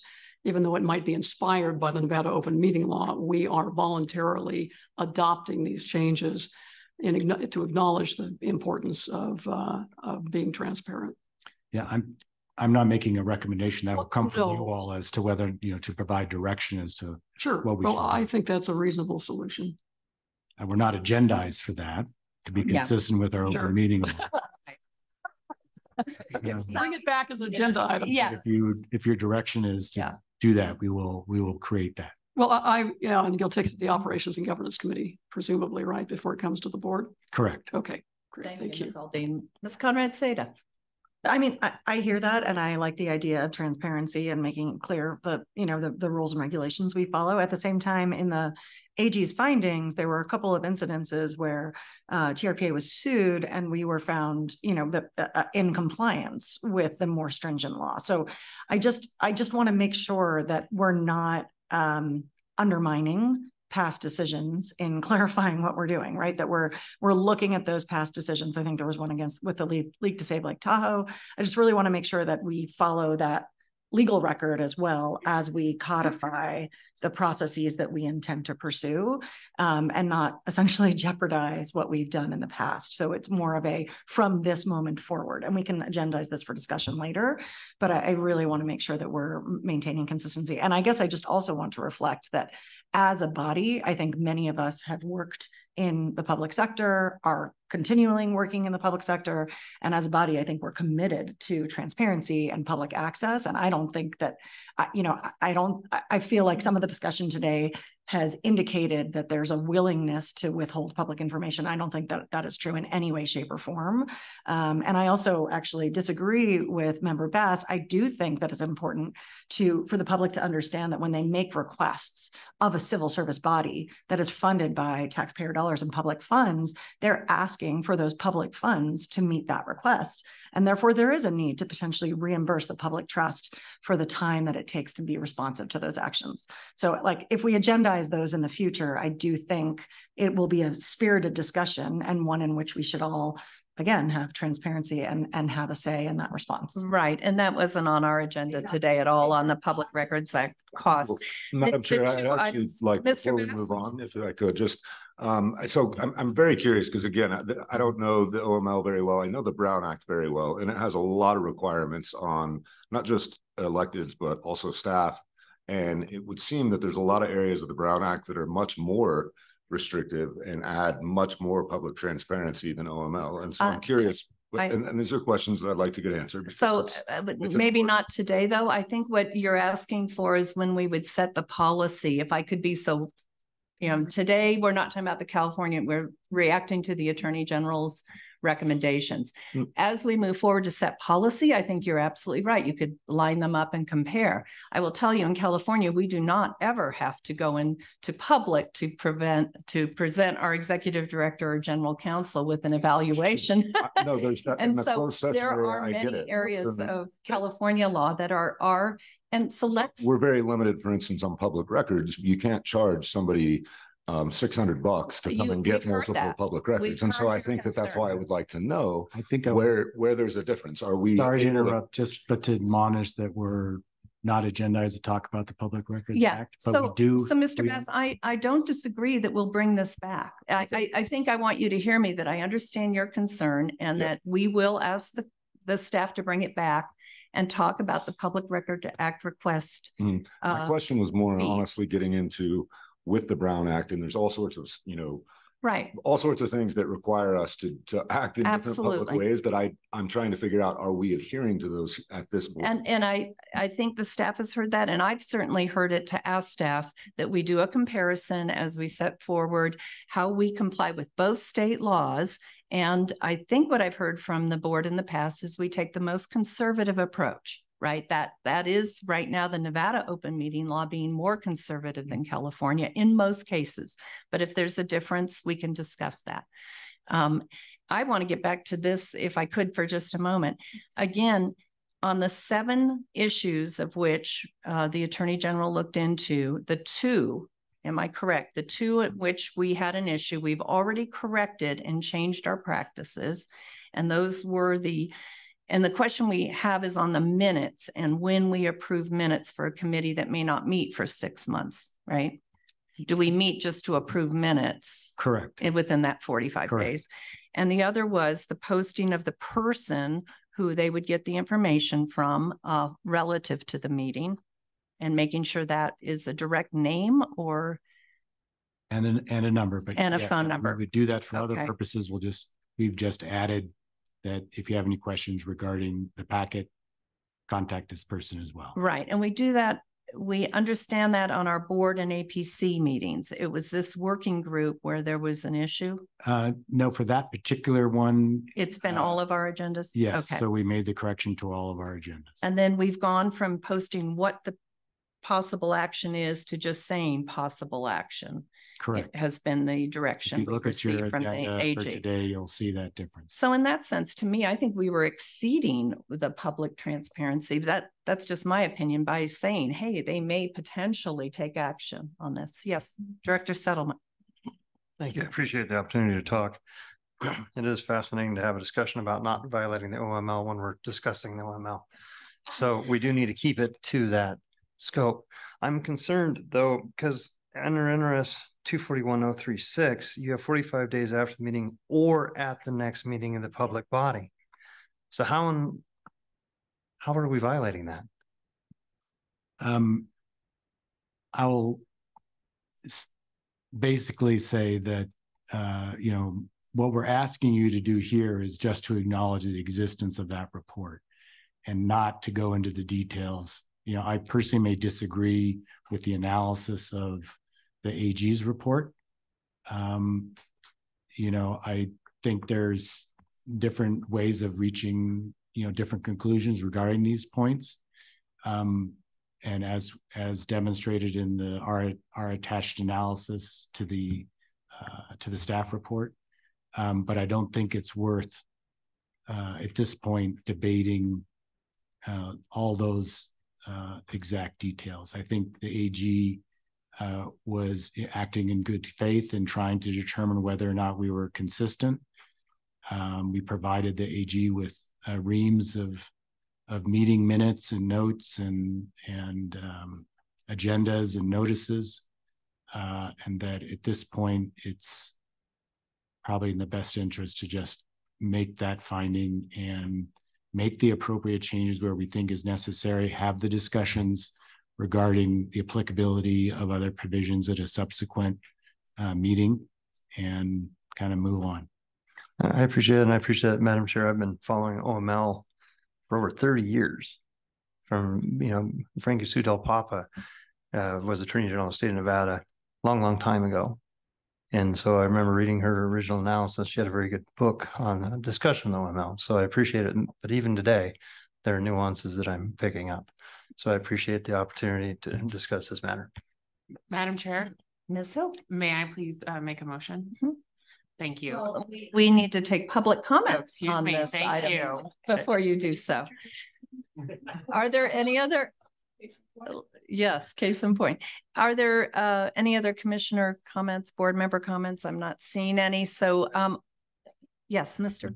Thank you. Procedural question. Do you does the board allow after a motion's made? Is there an opportunity to provide comment? Okay, thank you.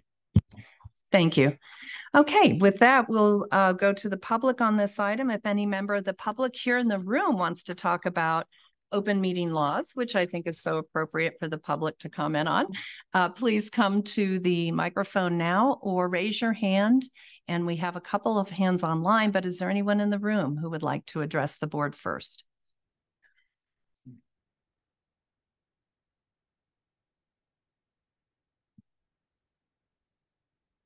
Hello, Josh Childs for the record. I just want to let everyone know that the public meetings do get recorded and they do get uploaded to the TRPA YouTube channel, which is at Tahoe Regional Planning Agency, for anyone that's curious. And that's my comment. Thank you so much. I don't see anyone else in the room interested in public comment on this item. Then we'll go online and I see a couple of hands. So Maria, will you, or Tracy, please? Yes, Madam Chair, we have 2 hands raised so far. First one, Elise Fett, please go ahead and address the board. Hello, Elise Fett, and I was listening to the presentation that Dennis Zabaglo was giving regarding the control method test, and I wanted to comment. And that morning, can I interrupt you for just a moment? Is this relative to the item we're on? Yes, it is, Cindy. Okay, it is, thank you. Because what was said, Cindy, by you when Dennis went to ask questions, he said, well, aren't people supposed to comment now? And you said, no, we took care of that. They're going to be commenting after all the presentations. And we were not allowed to comment until noon. And he was done with his presentation about 9:30. And we were not allowed to comment. So I thought that was not good and not a good situation. I obviously had meetings I had to go to. I had to have my office manager present my notes at 12 o'clock, which was about 2.5 hours later. Thank you, Ms. Fett. I appreciate the comments. Any further comments? Okay. Go to the next speaker. Next, we have Alan Miller. Please go ahead and address the board, Mr. Miller. Good morning, all. I'm Alan Miller. I live in South Lake Tahoe, and I'm a civil and environmental engineer. I also was litigant against TRPA in my lawsuit, Miller versus TRPA, which exposed a number of corrupt activities concerning the open meeting laws and public records and much more, including failures on the part of TRPA to take any oaths to support the Constitution. And I stand by those comments, and further would note that from the discussion this morning, I don't believe that TRPA has any legal authority to supersede the compact and adopt a policy to say that, oh, we'll do this or that in accordance with the Nevada or the California law. No, the compact rules, you have to follow the compact, and the compact directs that you must employ the most stringent of the 2 states' requirements with regards to open meetings and all associated with that. And so that is the approach that needs to be taken. You need to follow the compact. You can't adopt rules, as you have numerous times, that supersede the compact and destroy the intent of the legislature in enacting the laws. And so those are my comments. I do stand by my written comments. I hope that the Office of Attorney General is online and takes note as well. Thank you very much, Mr. Miller. Next. Next is Ellie Waller. Ellie, please go ahead. Ellie Waller, excuse me. Ellie Waller, I agree with Ms. Fett. On several occasions, public comment has been rescheduled 2, 3, 4 hours after the item. And again, the public does their best to attend entire meetings, but this practice needs to be discussed as well, and some kind of policy generated, understanding that yes, you have other presentations that seem to be more important before the public comments on the actual item. I'd also looking forward to future meetings on the confusion of what's being discussed today and what takes precedent. And you're hearing from governing board members and differencing of opinions, and this is going to be a big agenda item. And I'm hoping that this is taken seriously. Also, which is included in this confusion, is how TRPA sends back to the public the necessity to review our request at a number of hours, how the number of hours is determined and what we've asked for, and then the cost associated with that. This is much more complex than just interpretation of conclusions. Thank you. Thank you, Ms. Waller. Are there others? Madam Chair, there are no other hands raised for public comment. Okay, then we'll close the public comment on this item and we'll come back to the board. In addition to the action we have to take, I think we've heard some great public comment and concerns, and I would ask staff that when you bring this back, we reflect those in our discussions when we can agendize it and have a thorough discussion on those items. Madam Chair, just a quick question that was kind of regarding what Mr. Settlemeyer had said. I'm curious, what would be the harm of us making a finding that says we disagree that we never violated the minutes because we held, we approved the minutes at the last meeting? I don't understand why that would be like in the motion. Can we not make as a board that finding that we disagree with that, because we did have the minutes at the next meeting?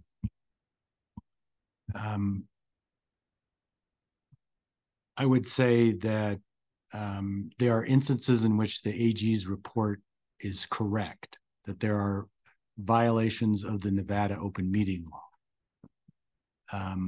It particularly regarding, not having a public comment period at the end of a meeting on one of our working groups. And there's specific things that, I don't think we disagree with the Attorney General that it is inconsistent with our actions were inconsistent with the OML. Whether or not that's a violation of the compact or something that is relevant to TRPA is another matter. So, for example, we didn't identify the person until we received the complaint as to who you should go to get your packet. So, yeah, understood. I'm just saying that one part. In saying maybe we're saying, look, we agree with you and we're fixing and complying with all the things that you've recommended, but this one thing, we have presented the meetings at the next scheduled meeting, right? And that a fact on that one part. And so I'm just wondering why we want to admit something that we didn't actually do wrong is kind of where I'm confused. There's a couple layers there that I can't, and I apologize for this, I can't tell you right now we definitively adopted minutes at the next local government meeting. No worries. And we didn't adopt minutes. We didn't do minutes for the working group. We took notes and published those notes, but we didn't adopt minutes for that working group at that time. We did subsequently. Thank you. Ms. Hill, did you want to? Yes, thank you, Madam Chair, and to acknowledge the statements of the public as well as the governing board. I do think that we need to have further discussions. I'm really excited to be on the ops committee so we can have those, and can't wait for those to come back to the board. But I move to acknowledge the existence of the Nevada Attorney General's July 3rd, 2024 findings of fact and conclusion of law, OAG file number 13897-423 and 440, attachment A to the staff report. We have a motion. Is there any discussion? Yes. Thank you, Madam Chair. I'm actually going to vote against the motion. I think that a requirement upon this board by the Nevada open meeting law is in fact an enforcement action. And if we suggest that we are not subject to those enforcement actions, then we shouldn't comply with them. It sets the precedent that we will in the future. So I will be voting against the motion. Thank you for that explanation. Appreciate that. Any other comments? Then I'll ask Maria to call the roll. Ms. Alding? Yes. Mr. Bass? No. Mr. Aguilar? No. Ms. Conrad Seda?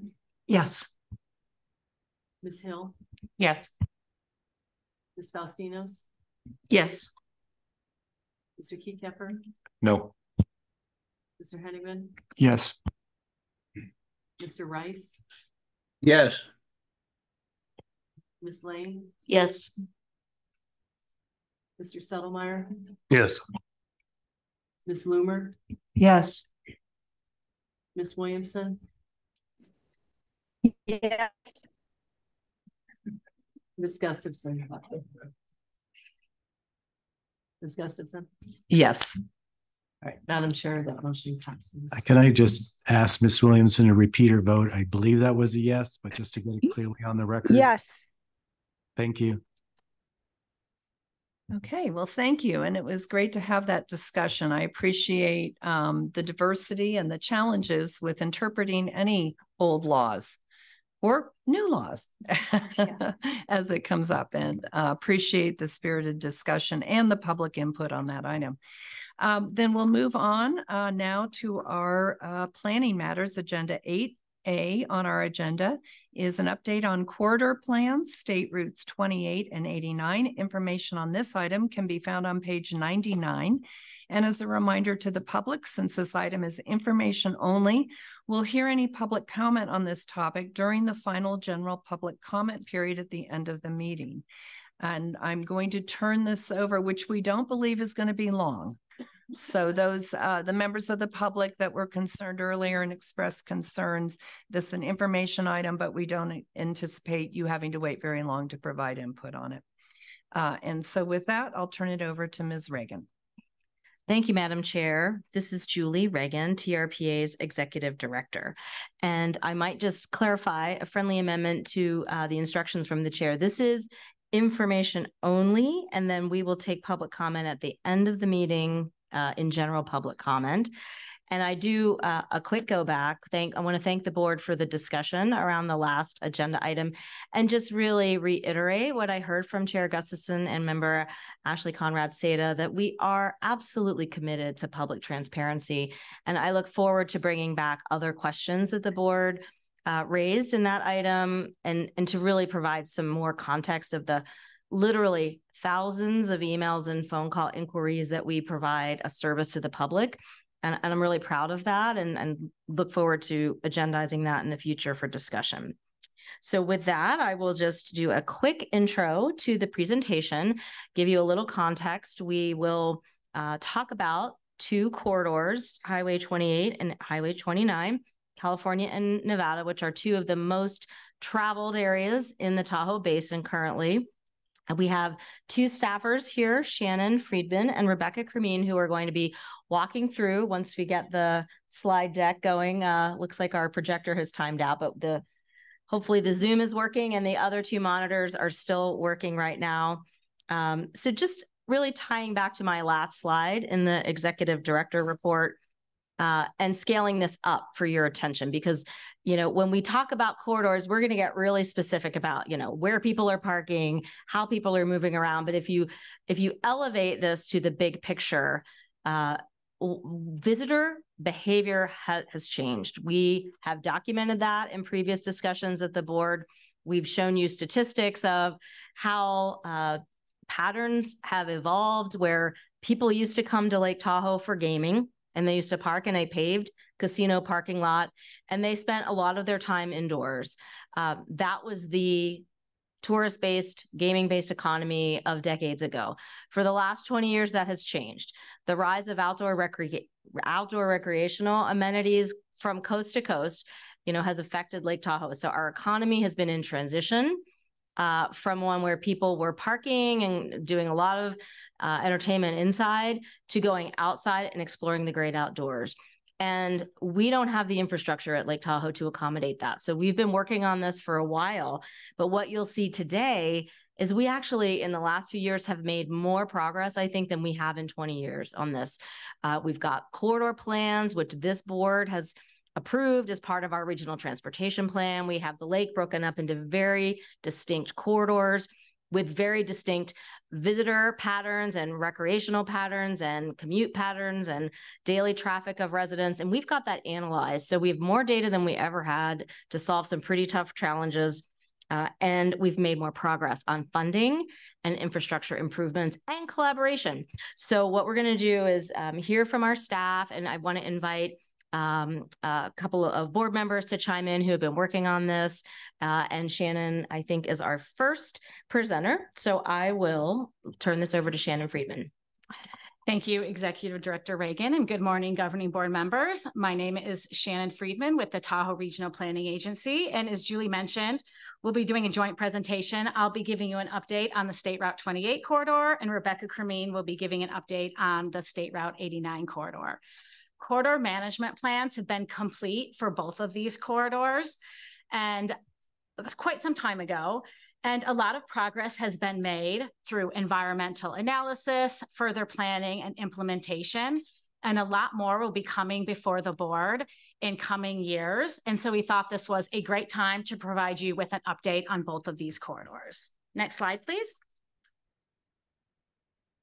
The Regional Transportation Plan is really the transportation element of the regional plan. And then corridor management plans, or let me take a step back. The Environmental Improvement Program is really the implementation element of the regional plan. And so corridor plans are really the bridge between the Regional Transportation Plan and other transportation documents and implementation of the EIP and projects that will get us threshold attainment, including transportation. So you have our regional plan that is really broad and provides policy and direction for all resource areas. And then the transportation plan that provides policy recommendations and projects across the transportation landscape. And then we get into even deeper when we get into the corridor plans and look specifically at segments of roadway and make recommendations on how to address challenges along those corridors and recommend projects. Next slide, please. The State Route 28 Corridor Management Plan was the first corridor management plan that was completed in the Tahoe region. It was completed in 2013. And the Tahoe Transportation District led that effort, but worked with 12 other agencies that have a stake along that corridor to take a deep dive along that corridor. There are 11 miles of undeveloped shoreline along the east shore of Lake Tahoe that parallel this section of State Route 28 that runs from the California-Nevada border in Crystal Bay to the State Route 28 US 50 intersection at Spooner Summit. This roadway segment sees over 1 million visitors a year that are trying to access this undeveloped shoreline and other recreation amenities such as trails that are offered on the mountainside. In addition to that, it's also a commuter route for people who live in the area trying to get to their places of work. And it's also, it's a US state highway. So it also is a commerce road delivering goods and services to people. So it's a very complex transportation network, as all of our transportation roads are in the Tahoe Basin, which is why it's really important to do these corridor management plans. So the corridor management plan first looked at all of the concerns and issues that occur along the State Route 28 corridor. And then it made some goals and recommendations to address those corridors. Along State Route 28, the primary concern and issue along the corridor is that the demand to access recreation along the corridor far exceeds the facilities that are available. So there are some small parking lots that are throughout the corridor, but they're not large enough for people to park and access recreation. So the impact of that is people park along the highway road shoulder all up and down State Route 28. And that causes a lot of concerns, primarily safety concerns. It creates a very unsafe scenario for everyone. People are, you know, hodgepodging, trying to fit in every little space they can and then having to walk along the roadway, and it is not safe at all. It is also really bad for the environment and has natural resource impacts. People parking along the road shoulder compact the soil, cause a lot of erosion, and cause water quality concerns. In addition, there's air quality, scenic concerns, vegetation dying off. So it is not great for the environment. So once it identified what the root cause was, it then identified overall goals that could help address those concerns. And those include improving the safety along the corridor, improving the environment, providing more transportation options outside of the private automobile, improving the recreation experience, and then promoting economic vitality as well. And then after they made those goals, projects were recommended that would achieve those goals and solve the concerns that were occurring along the corridor. Some of those project recommendations included expanding upon existing parking lots and building new parking lots so people could park off of the highway shoulder. And with that parking lot, it's critical that then that shoulder parking is no longer allowed. And that's achieved through signage, enforcement, and even in some cases, some physical barriers to prohibit roadside parking. Other improvements included constructing 11 miles of the East Shore Trail, which is part of the Tahoe Trail. And the Tahoe Trail is a vision to have a separated trail from the roadway that circumnavigates the entire Lake Tahoe Basin. And this project, the corridor management plan recommended 11 miles of that trail to provide an alternative to the automobile to get around. It also includes continued coordination amongst all of the agencies. In order for projects to be successful and the goals to be achieved, it is really important that all the agencies continue to work together once projects are even complete to make sure the operation and maintenance runs smoothly and is fully funded. Next slide, please. This just shows a very general timeframe of projects that have happened and will be happening along the corridor. So you can see again, the corridor management plan was complete in 2013. And then right after that, there was an environmental analysis that looked at the Nevada State Line to State Line North demonstration project. And that project was approved by this board and then constructed and completed shortly thereafter. And that project was really important because it was the first project completed out of this corridor management plan.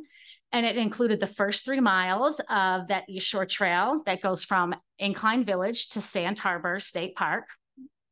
And it also included a parking lot in Incline Village by the Tunnel Creek Cafe and transit services to connect people from Incline Village to Sand Harbor State Park and other improvements like wayfinding signage. It also included a signed interlocal agreement amongst agencies to identify who's responsible for different operations and maintenance and how those actions will be funded. And this project was a great success and sets the stage for future projects that will be implemented along this corridor. And we can look at the successes of that and lessons learned as we implement future projects.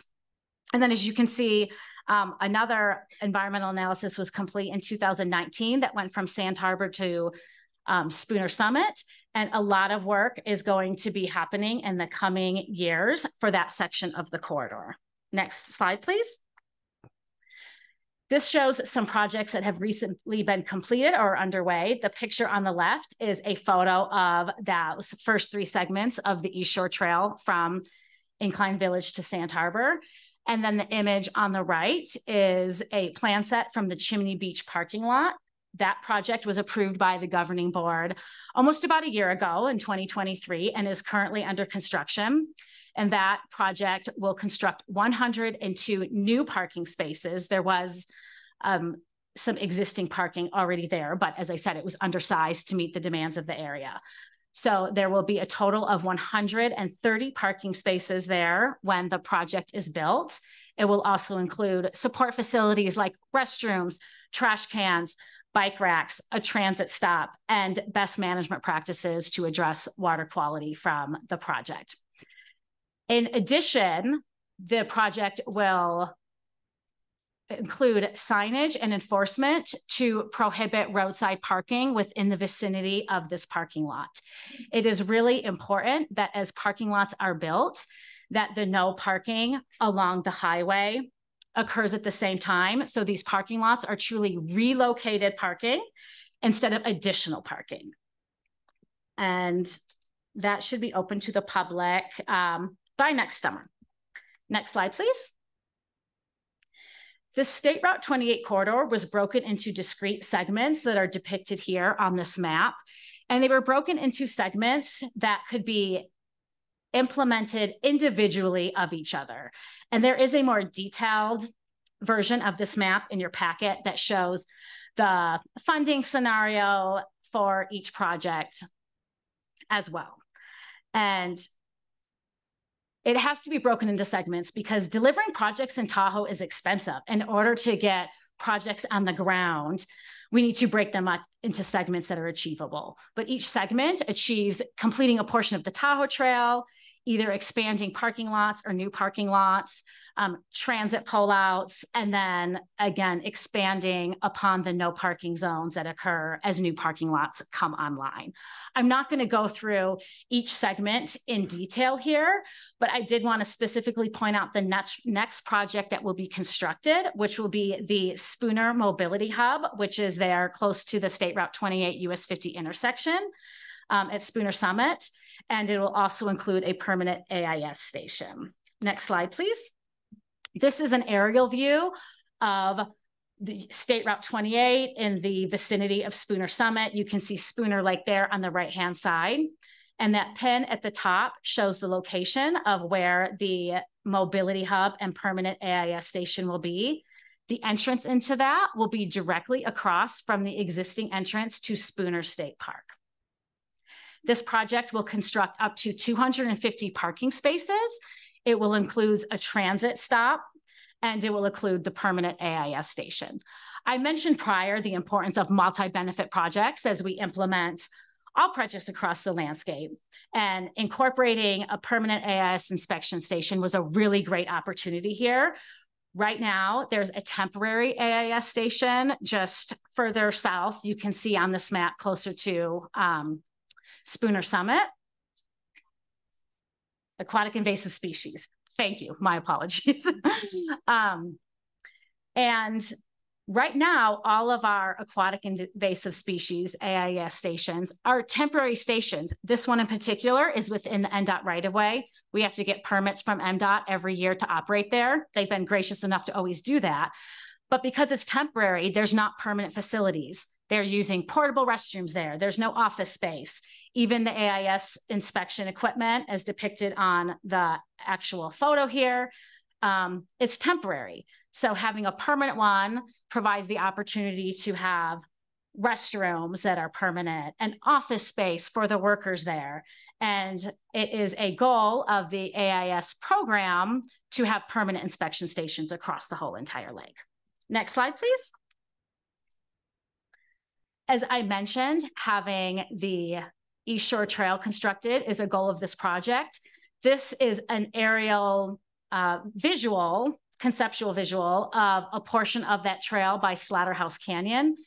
And because of topography, private property, limiting resource impacts, a large segment of the trail will be separated from the highway, but running parallel to State Route 28. And that just is an image of what that trail could look like. Next slide, please. And one of the key improvements that is critical to the success of achieving the goals of the corridor management plan is increased transit along the corridor. As I mentioned, the East Shore Express already takes people from Incline Village to Sand Harbor State Park. and those services will be extended to continue all the way along the corridor. And there's a lot of options for how transit could operate along that corridor, but the key is that there will be transit hubs both on the north end and the south end that can then take people along the corridor to the places where they're wanting to recreate. And honestly, the conversation even is extending outside of the basin to have transit options from Carson City and other areas to bring people to the basin where they maybe don't have to even drive up here at all. Because honestly, we would have to pave, you know, all of Paradise to meet the demand of people that want to come here to recreate. So transit is integral to meeting all of the goals of this corridor. With that, I would like to offer Carl Hasty with the Tahoe Transportation District an opportunity to come up and speak. The Tahoe Transportation District has been critical in achieving all of the goals along this corridor, from leading the corridor management plan to being a leader on a lot of the projects that will be implemented. So, Carl. Thank you, Shannon. Good morning, Carl Hasty, District Manager of the Tahoe Transportation District. And if you're not aware, the district is a bi-state special district, also a creature of the compact. And our focus is exclusively on transportation, particularly in delivery. So we've been working in this corridor for 15 years. My personal history goes back 25 years or more with it, where in the late 90s, we attempted to address the issues along the 28 corridor and we could not get to agreement. So it sat. When TTD was fortunate enough to have some dollars to start to tackle this, and the TTD board at that time provided direction to tackle the first 3 miles as a demonstration of the Nevada state line to state line bike trail, and then also tackle the South Shore, which we've done as well, demonstration. This is what we've been doing. And when we came into this corridor, we recognized that if we were going to add a trail to this without addressing the many issues that were relevant to the corridor, we'd be adding to it. So this is what we got into this corridor management plan, which really was an implementation plan, and the reason for getting these other jurisdictions to agree and understanding. The solutions here follow the direction of the compact, which is, you know, basically when it comes to transportation, it's all about multimodal solutions. And that's what's illustrated in what Shannon has given you about a trail as an option that provides a safe way for walking or biking, about off-highway parking that's also safe, about providing transit as an alternative to get you there, and being able to protect the resource as well. So this is what we've been doing here. We're very fortunate with the funding that we have gotten, funding projects in the transportation program for Tahoe, especially ones like this that are across jurisdictional boundaries, that are not necessarily within the local governments germane to do, or even in the state highway departments. These are cross-boundary solutions. And so we leverage each other, we leverage other agencies and their resources, we leverage funding in order to bring this forward. This is the project that we've most recently, if you've heard about, have the RAISE grant for. We're very pleased and happy about that. That's exciting news. Those are hard to get. It's the second largest grant that we have received since with the work that we've been tackling at Tahoe. And so we're looking forward to getting in the next 5 years or so that first top section completed, which is a little more than halfway of that corridor goal. So with that, I'll be happy to answer any questions, but that's the end of my comments. Thank you. Thank you, Carl. And you can go to the next slide, please.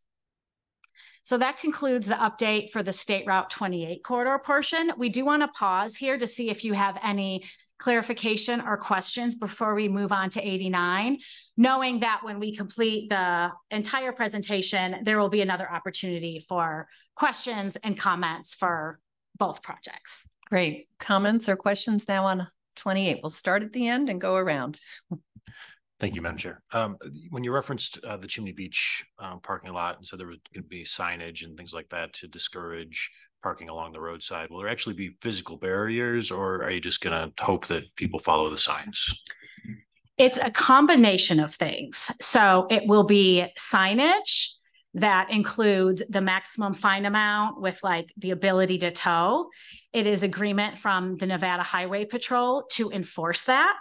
And that agreement comes through something called an interlocal agreement where all of the agencies sign on to it to agree to their roles and responsibilities. And then also in some locations, physical barriers if they are needed. And this has been demonstrated to be effective in other segments of the corridor, specifically like around Sand Harbor, where they've put up those signs and we've had commitment from the law enforcement to enforce that. And so that is the plan. So it's a multitude of things to keep people from parking off of the highway shoulder. Thank you. Next, Mr. Bass. Yeah, thanks for the presentation. And I'm curious, I know, the East Shore Trail has been great, and I think in a way it's been a success. There's also been a lot of impacts, no doubt, to 28 from East Shore Trail. Sand Harbor, as of recent, has had a lot more impacts. Are we looking at things before we start to construct another 5 miles of trail that we are going to mitigate those impacts and make sure the transit's in place and make sure that these things are happening before we rush into knowing the raise grant is incredibly exciting and I think it's good, but do we not need to make sure we meet these kind of thresholds we set for ourselves before we head into the next phase of constructing more trails if we don't, for instance, have some of the great projects you've presented, but also other things that I think really do revolve around transit. I know that TTD has worked being on the TTD board to provide that, but we also have had major shortfalls at providing it. And so I think it's important that we look at, we've got to do these things before we go into constructing more trail. Let's make sure we've, have we thought that way, I guess is what I'm asking. Yeah, great question. It's true. Like you want the whole project to be built at once. So everything is functioning, including like no parking on the highway, the parking lots and transit. And that's part of why it's broken it up into segments. So you can kind of achieve the goals in like this area, including transit to those spots before you just build like all of the trail without transit or all of the parking without transit. So yes, that is part of the plan as we move forward with these projects. And I don't know if Carl with TTD wants to add anything about the transit element to your question. I appreciate the question, Carl Hasty, again, for the record. The reality is you don't always have all the parts that you need when you're building all this, because we're basically building a system, and this is part of Tahoe's challenge. Some of the issues that we have addressed, though, to start to help with that is the parking and the off-highway parking become paid parking. There's a dual-fold reason for that. One is to help with some behavior change. It's not that we're looking to have everybody change and get out of their car, but it's a way to incentivize using some of these alternative modes. The second part of that fee is that it helps with the maintenance and operations because it is easier, I should say, to find capital dollars. Operating dollars don't come with that capital. So this is part of Tahoe's challenge as a whole for this board, for the TTD board, and for every local jurisdiction, is to start to address the kind of operating monies that are going to be necessary for this kind of infrastructure. The alternative is we don't address those problems on there and we just let them keep going. We do have success. We have had some success with this approach, that it's at least partially answering the questions while the greater question continues to be a pursuit. Great, thanks. Yeah, and that really gets to the point I'm kind of trying to make, is that if we don't have the operation dollars to manage what we're building, it's kind of cart before the horse. Do we not need to make sure that we actually have the operation dollars to manage things that we're doing? And I guess it would point to the second question around the raise grant, which is great, but does that basically make us have to build these things if we haven't figured it out? Like I know in some grants, we have a window to complete a project, and are we kind of up against that? Or do we have kind of the ability to say, no, we've made decisions that we're going to make sure these operation dollars for transit are here, that we've built these parking lots, that we've done these things before we execute this project? Or is the raise grant going to make us execute a project? I think any of these needs in the regional transportation plan help drive the policy need to have a discussion and land on some decisions about how we finance operations and care for all this stuff. The demand still happens. The impacts still happen. This is a partial answer, but the rest of the answer is going to go beyond the implementers and going to be more with policy boards like this. Great, thanks. And I guess my only comment would just be that I think it's important that as a board, we do start to look at those things and put those things before us before we go and construct projects. We need to make sure we're managing our current impacts and that we're reducing them before we add to them. Thank you, Mr. Bass. Other comments? Yes, Alex. Ms. Loomer. Just a quick question on the timing. I'm just curious, phase one, phase two, when are they happening? How long are they expected to take? Is that for all of the upcoming projects? Yeah, well, I guess I'm most kind of focused on the Chimney Beach, like, you know, the facilities there, restrooms, etc. Okay, thank you. Yeah. So the Chimney Beach parking lot itself is close to being complete. They have all the mass grading and stuff like that done. And then like restrooms and trash facilities will all be included as part of phase one. Some of the things that will be part of a potential future phase would be like spots for EV charging and stuff like that. All of the infrastructure is being put under the roadway so they can install it like under State Route 28. So it can be installed at a future date, and that it will be a future project. I don't know like the timing of it. But the parking lot will not be open to the public until, again, the roadside parking has been signed as no parking and commitment through the interlocal agreement to be enforced. And some of those support facilities are in place. Thank you. Coming around, Secretary Aguilar. Yes, this is all pretty incredible and I appreciate it. Are we starting to talk about what parking looks like in 5-10 years beyond what is already here? And where does that fit? And the other question I have is, as you start to expand the East Shoreline transportation from, I guess, the North Trailhead down, that's going to drive more traffic to Incline Village. And are we talking with the members of Incline Village to figure out what that future looks like so it just doesn't show up on them one day and we start to hear even more? Great question. Thank you. So, because if you're expanding it, more people are going to go use it. And where do they go at the start? Well, so that's where having the two parking lots kind of at both ends, like mobility hubs at both ends of the projects, come into play. So you could park at Spooner Mobility Hub instead of driving all the way to Incline. And part of that is like the smart parking management program and having messaging and using technology to get that message out. So when people are coming up from, say, Carson City, they can know that the parking lots further along the corridor are full, and it is in their best interest to park at the Spooner Mobility Hub and either take the trail when it's complete or transit to get to other places in the corridor. So they don't have to drive to Incline, or they don't have to drive up and down the corridor at the different parking lots looking for a spot that may not be available. And then for the parking lots, they're all planned along the corridor, and there is a limit to them. In the environmental analysis that was complete in 2019, it looked at the number of cars parked along the roadside and then planned for expanded or new parking lots. But there is a limit to what we can provide. And that's where we get to the conversation of maybe we have to have park and rides outside of the basin and people taking transit from outside of the basin and getting that message out through using technology and messaging signs so people know how they can access the corridor in the most effective way. Thank you. I appreciate it. One question I have is, and this is just in my head, when a national park goes and starts planning parking and accessibility, is there a certain standard they follow that's uniform throughout the country? And do we compare ourselves to that standard, or are we more strict than the national park standard, or where do we fall? I don't know what the national park standard is. For the parking lots, we're meeting AASHTO standards for accessibility. We're meeting standards of NDOT for ingress, egress, and highway crossing. A lot of the parking lots are on Forest Service or state park lands, so we're meeting their standards that they have built in. I could get back to you on like the standard for a national park.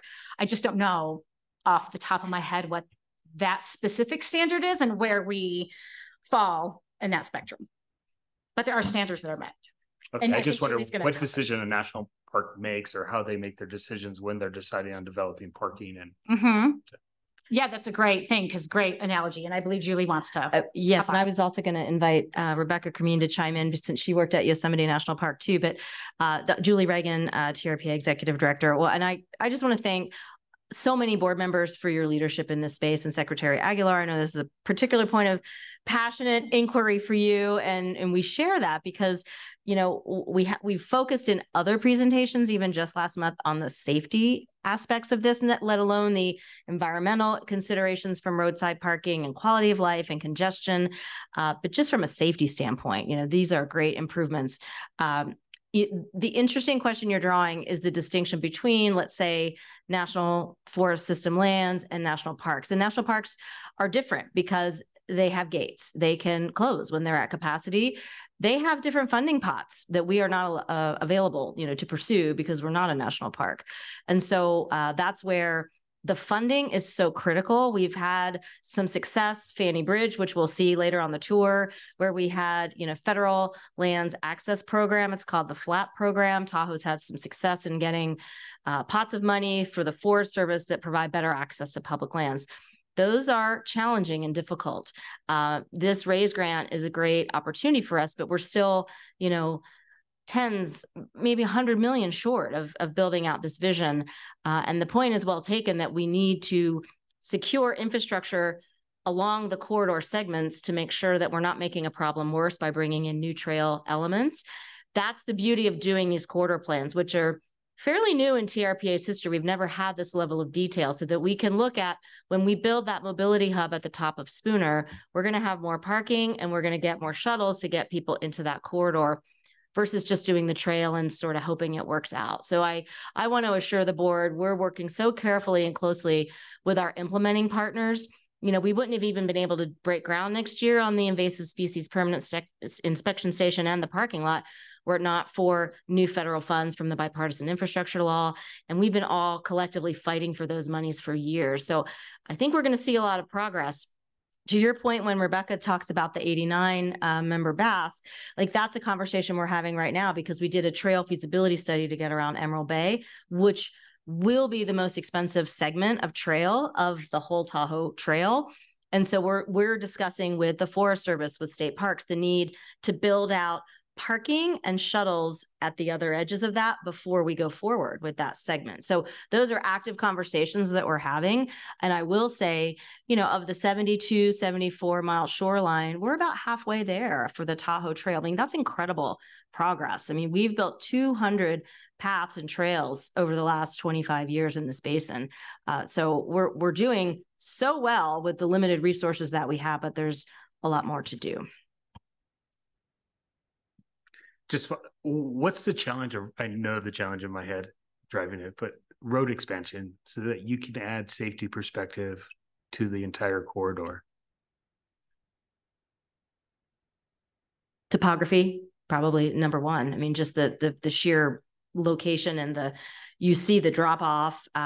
We don't expand roadways in general, but we do have the ability to make larger shoulders. And that is part of the Vision Zero safety strategy. So there's a lot of additional safety elements that are coming into play that are not necessarily just doing overlays for road maintenance, but actually looking at all users of the road. That was the whole idea of factoring in pedestrians and bikers and other means of mobility than just the automobile. So it's really kind of a mindset when we work with our partners at NDOT or Caltrans or local counties, that those road improvements are not made just for cars, but they're made for all mobility options. And so that's a key planning principle that we've evolved here in Tahoe in the last 10 years.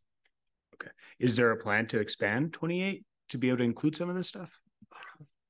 There is not an plan to expand the vehicle capacity of 28, but as NDOT implements a roadway repaving project, there's an opportunity to make the shoulder slightly wider to accommodate for bicycles that want to ride along the roadway. So, you know, more of your maybe commuters or people who are more like roadway riders versus those that would be using the Tahoe Trail. And once you have all of the cars off of the shoulder and onto parking lots, they will then have the space to ride safely along the side of the road. Okay. Thank you.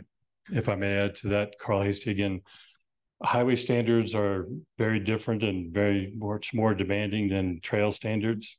So the cost as well as the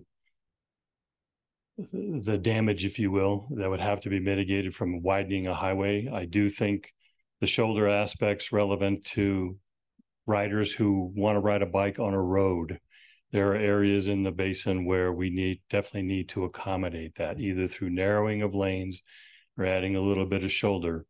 But those are the things, because you're going to continue to have road riders as well as those on trails and the like. So, but a highway standard, and we looked at that when we've looked at this first 3 miles, what would be the trade-off of widening the highway and the cost of widening the highway versus the trail? And the trail at that time came out far ahead of an answer in terms of cost.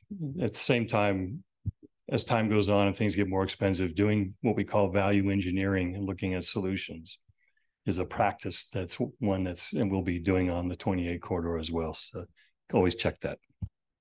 Yep. And as a policy matter, I mean, the compact directs us to reduce reliability on the private automobile. So essentially, our policy mandate is look at other options, not expanding roads for more cars. John, you wanted to jump in, and then Ms. Hill? Sure. I'll add to the long answer to Member Aguilar's question. The concept in national parks that I know of, my wife works with a firm that works on the standards and does trails. And I'm sure Vince might want to jump in too, since he's on the National Park Foundation. But the concept is that you go in with a car and you park in one place, and then you have trails and shuttles and bikes to move around. And if you've been to Yosemite, I know you have, you can see that. The Grand Canyon just opened a trail on the South Rim to facilitate that. I don't know if Rebecca or Vince want to add to that, but that's the concept, is to get you parked in one place and then allow you to move along the corridor in a different mode besides a car. I'll just add to that then, Rebecca Cremine for the record. At Yosemite, I thought the planning was complicated, but nothing compared to Tahoe. But yeah, in terms of signage, there is the standardized National Park Service signage that you'll see all over the country. So the challenge we have here is do we standardize our Tahoe brand, right? And so I know there's conversations on that so that there's consistent messaging at recreation areas, but we have state parks. We have California state parks, Nevada state parks, separate counties. We've got the Forest Service, and they all have their own standards. So I think that's where we need to coordinate and make sure that we're being consistent with our messaging. But as far as the brand, I don't think we quite have it yet, but we're working on it. And I just ask because also too, e-bikes are becoming more popular, and to mix those with trails is dangerous. And we've seen some of the issues in Incline already of that. But even driving up here this morning, Spooner Lake parking lot was completely full. People were parking on the side of the road. And I was just like, oh my gosh, this is a Wednesday, not a weekend. And how do we increase the capacity of multiple, not just regular road bikes, not just mountain bikes, e-bikes, give people greater access? And could they reach kind of these destination points in a way they want to reach it, but in a way that allows capacity and brings safety back to the corridor? Because right now it's insane. And if I may, Madam Chair, Julie Reagan, TRPA Executive Director, I will say the Forest Service has been working on their trail strategy for a number of years, and they are actually coming out with a decision in a few months related to e-bikes and how that might evolve. This is a hot topic around the country. And how do you operate e-bikes safely? Do you expand trails? Do you change procedures? And so stay tuned on that, and we'll make sure to brief the board when that comes out in a couple of months. And I think I had Ms. Hill next. I just wanted to weigh in. Oh, okay. I'm sorry. I can just. No, go ahead. Okay. I don't have a ton to offer for the national parks, but they're all so different. I mean, I've been involved with the board of the National Parks Conservation Association for a while, so we travel to a lot, and this is a huge issue for national parks. And some of them can be gated. Some of them, like Rocky Mountains, have freeways that go through them that have to remain open, much like Tahoe. And so they all kind of have to take different approaches. And not Rocky Mountains, Great Smokies.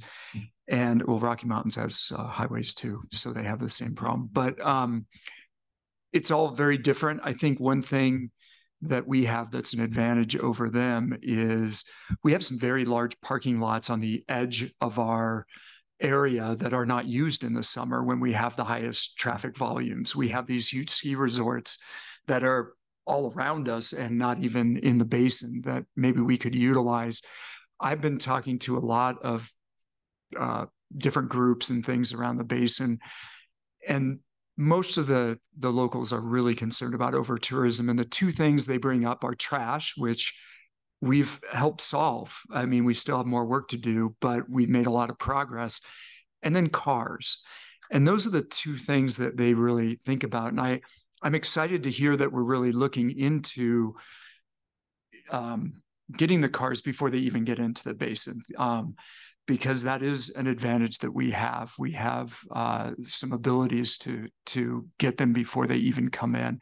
And I think that would go a long way, because we cannot build enough parking spaces to solve this problem, and it just creates a different problem. So I hope we can get a universal parking pass that helps get people out of their cars and pays for better transit, so we can intercept them before they even come into the basin. And that, I think, is a dream of national parks, but they don't own that land outside, and in most cases can't.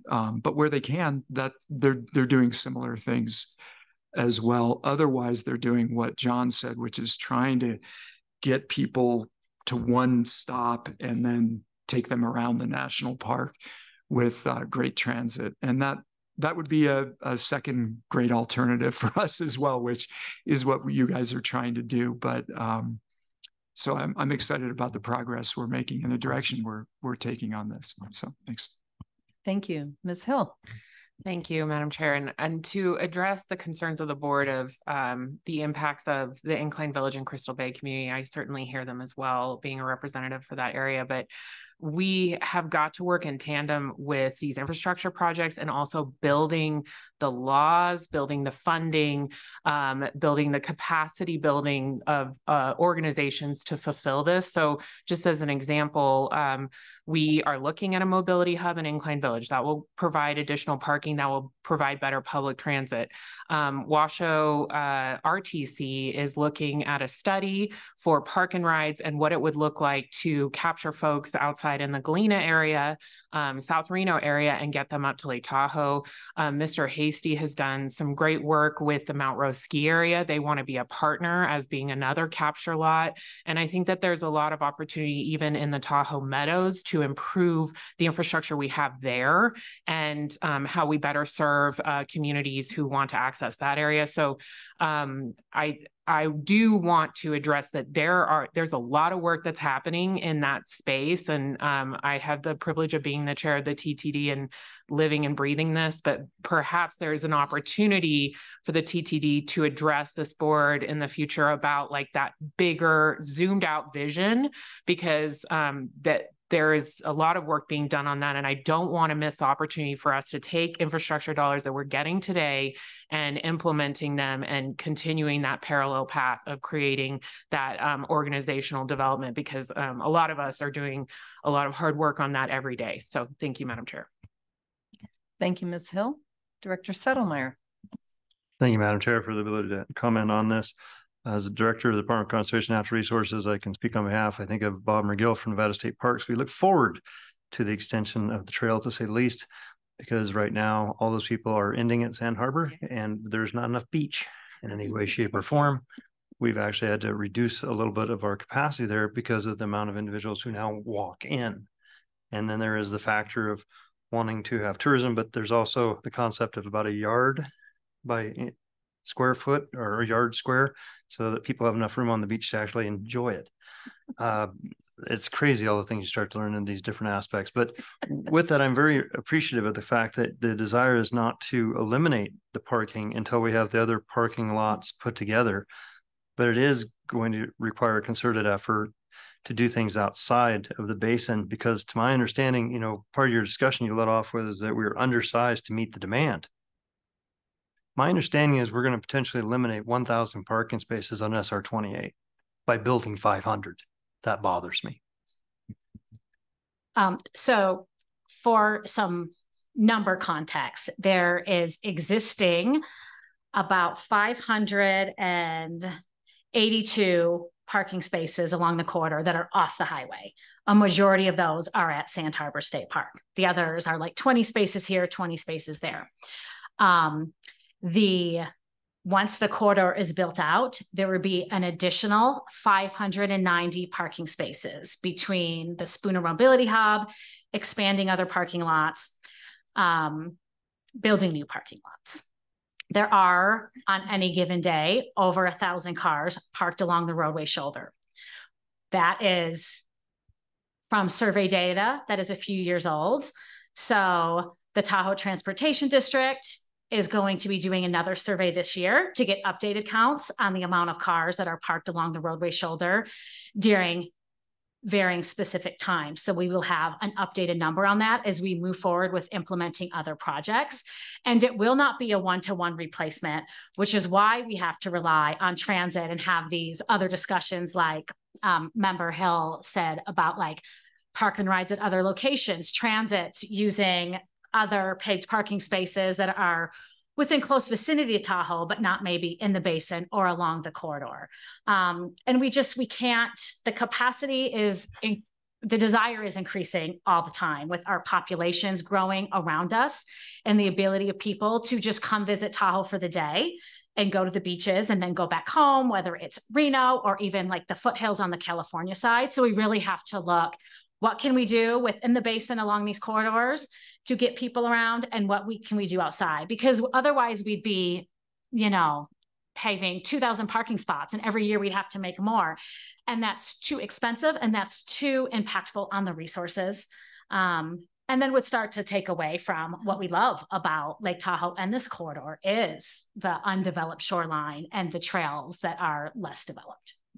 In that respect, if I could follow up, is there any ability to look at, is there any existing parking that is on the roadside where people would not be having to cross the highway to get to the lake or to go to Marlette, that we could leave in place until we get some of these other ones built outside of the basin? Because again, I'm concerned that we're definitely undersized to meet the demand. And I'm very worried about taking away 1,000 spots and providing 590 new ones before we have the opportunity to get some of these ones built outside the basin. And the state of Nevada is discussing actually a CIP going forward, if the legislature approves it, to try to help do just that. But I'm concerned. I'll jump in on that one, Shannon. Yeah, Julie Reagan, TRPA Executive Director. I thank you for the comment, Director Settlemyer. I think we're all concerned, but they'll be phased, and as Shannon said earlier, we're doing this as the parking lots come online. So for Chimney Beach, for example, that'll be the first area to really enforce that no parking area. So we can do this rationally. I think the takeaway message is it's an improvement. Compared to the status quo over the last 10 years, which seems to get worse every year, we're actually starting to go the other direction and make improvements. And your point is well taken. Thank you. Other comments? No, my question was answered. Thank you. Ms. Lane? Ms. Aldean? So we were talking about expanding the shoulder along 28. What about emergency turnouts? My concern is you have one incapacitated vehicle that has no place to go, ends up parked in one of those lanes on a busy summer afternoon.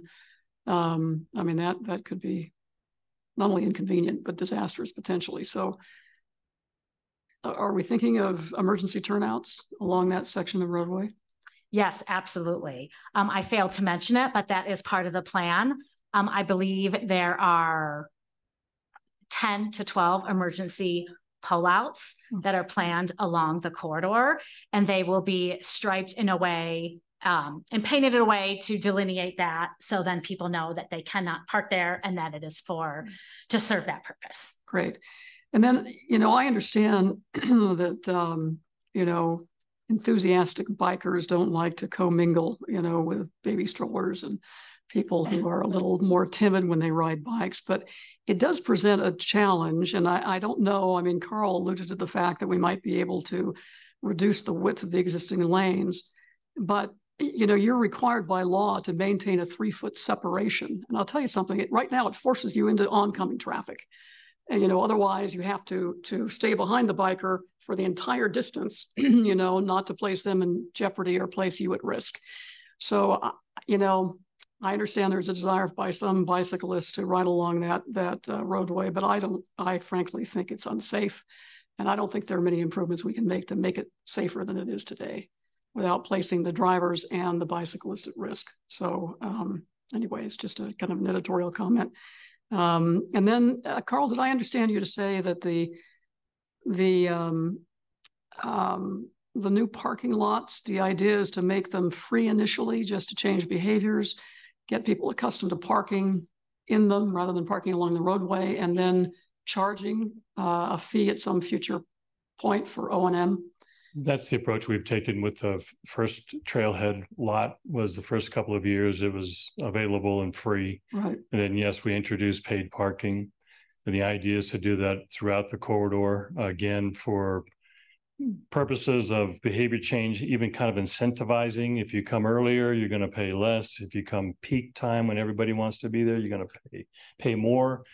It also is providing some revenue. That what we've been learning for the first 3 miles with that trailhead parking is that satisfies about the 1 to 5 year budget for trail and parking maintenance, which is a big step up from where we usually are at, because there is not usually money that comes with that. So that's the other reason for the rest of the area for that to do that as well. And how are the fees collected? The fees are collected electronically. Okay. We have a kiosk. And we do need better Wi-Fi. There are, I will call it support infrastructure, which is really, Wi-Fi. Everybody who's driven 28 knows Wi-Fi sucks. And so to really do it well, we need to improve Wi-Fi, which is where fiber optic come into play, because you can set up Wi-Fi stations and you can pay by text. So we've also have the option for folks, if they're at the beach and they're going to stay longer and they have a connection, they can pay to do that. So is there an arm that precludes you from entering? I mean, or is it just no on the honor system? No, this is, you have to go to the kiosk and put in your license plate and so on, and then we'll check it.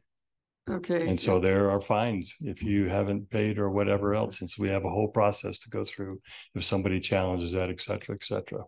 So you've got people in the field continuously. We have what we call parking ambassadors in the field. That is correct. That's a euphemism, yeah, for parking forcers. Okay. It works. Yeah. Okay. All right. Thank you. Appreciate that. Much nicer than meter maids, I think we used to call them. Meter men. That was a long time ago when we could say those things. Any other comments? Okay, go ahead, Mr. I just have Bass. one thing that Mr. Settlemeyer's actually brought up again to me. So thinking about this, like 1 yard and how Sand Harbor has become so overcapacitated, are we looking at kind of what is the capacity that we really want to see on that trail or at Sand Harbor? And how do we get there in a sense? Like if we know, and I think it's pretty clear hearing that on a Wednesday morning, Spooner's already full, and I think those impacts are very real. Are we looking at like, this is how many people we want a day on this trail and not over it? And then how do we get there and how do we try to mitigate that? Because it does seem that we're definitely over capacity at the 1,000 spaces we have. So it seems like maybe we should be reducing it. I don't know. It seems like we need to have a plan there and know what is our kind of capacity, right? Director Settlemeyer. Thank you, Madam Chair, for allowing me to try to address that. Within Sand Harbor, it's obviously, it's closed down once we hit capacity. So there is a number that does dictate that. And also sometimes a factor of that is not having enough help, because sometimes it's hard to find people that wish to work up in the Tahoe Basin. And we're hoping the transportation issue will help resolve that. There are many times we have found people who are more than willing to work at Sand Harbor who live in Reno. However, they don't have the ability to get there. So we're hoping some of those things will help resolve that. As far as the park, though, it's amazing to me that it is our busiest state park with over 1 million visitors a year, all within a very short duration compared to some of our other state parks that are about 600,000 is our next capacity one, Valley of Fire. But again, that one's over a 12-month period. So there is some capacity discussions that are discussed. I can try to track down those numbers of what that capacity number is and provide them to the committee if you wish. Well, this has certainly been an ongoing discussion for many folks in our region who want to talk about capacity limitations for the basin and bring that up to the board. And obviously that has, is a very significant public policy discussion that we can't probably go piece by piece and setting capacities, but if there's going to be a discussion, can I continue, Julie? I just had a couple of comments. One is in my previous career, I didn't just have the benefit of running sewer. I got to work on bike trails. am part of and that was the better part of my job, believe me.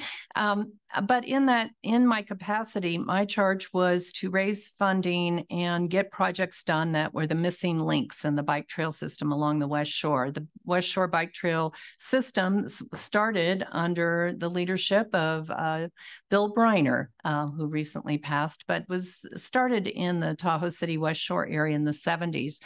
And in building those links, what we found is people quit driving as far to start a bike trail trip. They started riding further. And many of the traffic I see on the East Shore Trail is people traveling to that bike trail to start it, not that they wouldn't start sooner if we could extend it. So that is the whole concept of mobility, that it is in sense mitigation for roadway traffic.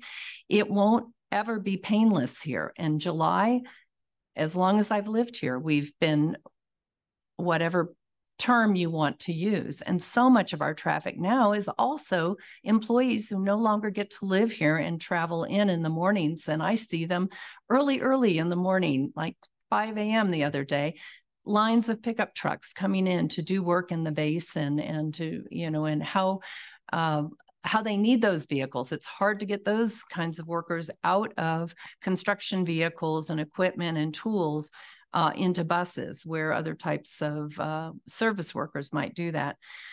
The other thing I'd like to remind this board is that when we adopted the 777 plan for transportation funding, that was a goal to get just halfway to what we really thought the needs were that would include this infrastructure to leave the basin and be outside the basin. We have long-term visions that say we do need parking outside the basin. We need more transit outside the basin. But it is going to take a concerted effort to get us there, and looking at every opportunity to do that in a consolidated manner. So, the efforts that we're doing with extending bike trails and filling gaps and doing that, they won't be perfect.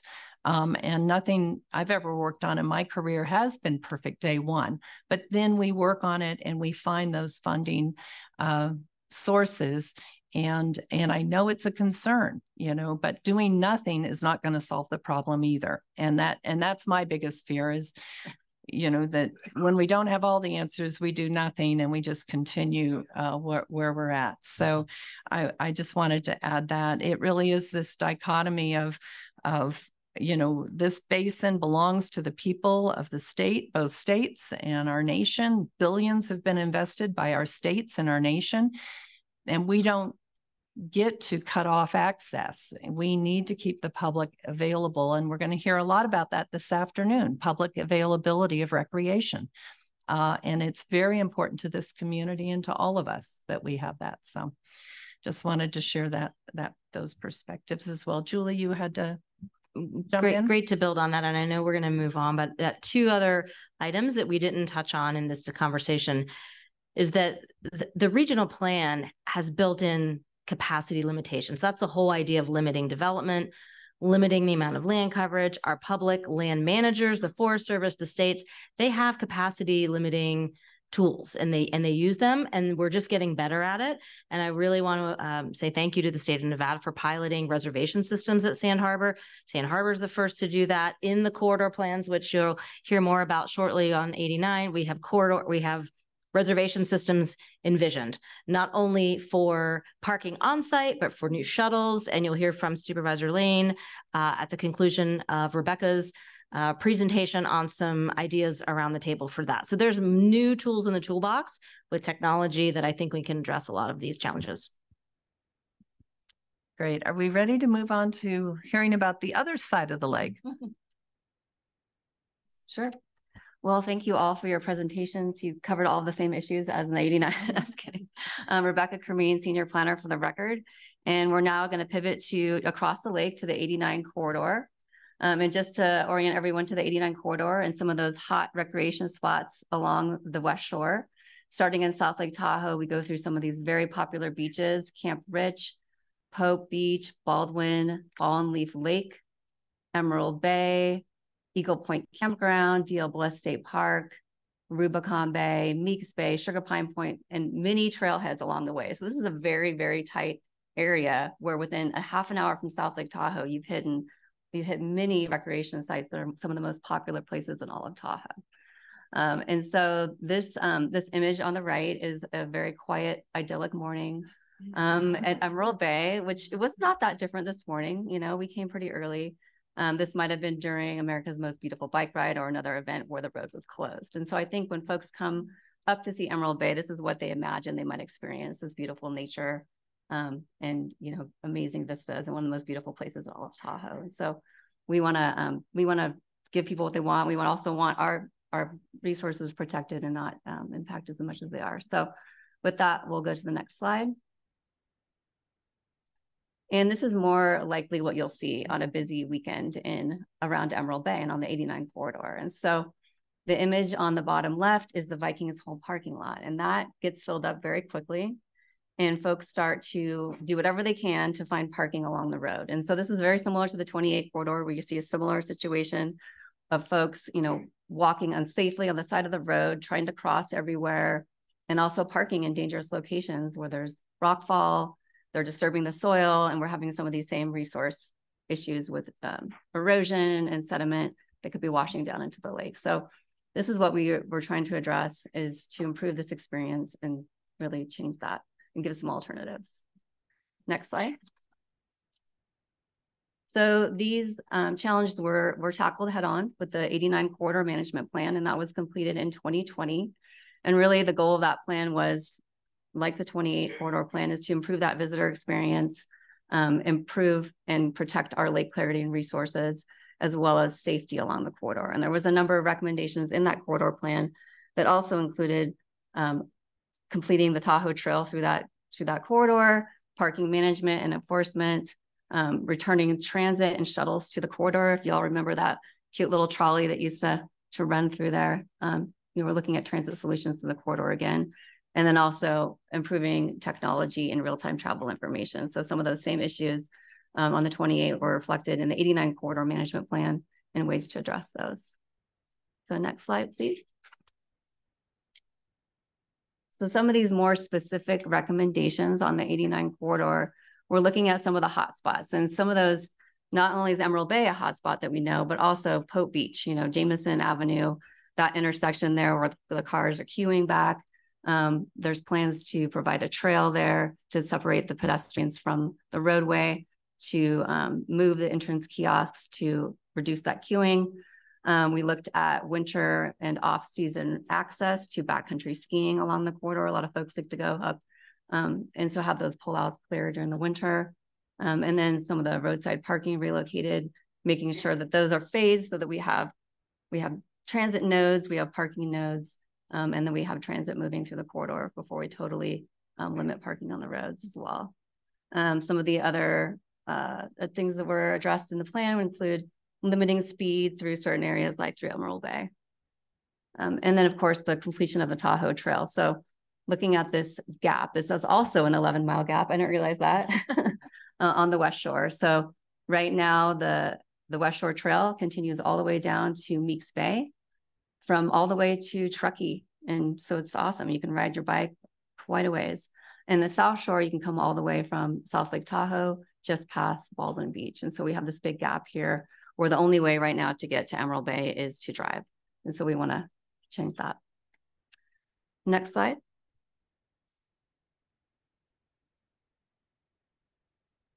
So following completion of the corridor management plan, TRPA and partners undertook a feasibility study to really look closely at the potential for the completion of the Tahoe Trail through this corridor. And so this feasibility report looked into a lot of detail on what it would take in different segments along the corridor. This is one of our most challenging engineering, areas. Some of these very steep slopes. There's sensitive resources along the way. So this report really looks at some of those resource issues, some of the opportunities to have view spots, rest stops along the way, the phasing of the various segments, how traffic would be managed while the trail was built, as well as some of the costs, the permitting requirements along this corridor. So it was broken into these 10 segments that could be built separately. So I think the idea here is that it may be that we don't see every single one of these segments built, but we might see some of them at different times. And we might also see different ways to address active transportation through Emerald Bay. If we find that's not totally feasible, it may be that we have a shuttle or we have bike lanes or sidewalks in lieu of a trail. So this will give us a lot of information that's great groundwork to move on to the next phases of environmental analysis for a trail through that corridor. Next slide. And so pivoting a little bit to implementation and some of the progress in the corridor, moving from north to south. Next month, you'll see the Meeks Bay Restoration Project, EIS, coming before the board. And that's to restore the stream channel, which is now a marina, to its natural condition and to allow for wildlife passage. But as part of that project, the 89 bridge will be replaced there. So that's a Caltrans project. They've got dedicated funding to complete and implement that project. So that's moving forward. And then at Bayview Trailhead at Emerald Bay, the U.S. Forest Service is also working on that parking lot. So that's going to alleviate some of the demand on the roadside and have a safer access to that trailhead into the wilderness there. And then down to Baldwin Beach, we have a complete trail from the road to the beach, as well as a roundabout down there now. Next slide. And so this is a nice image, if you can see it, of those improvements.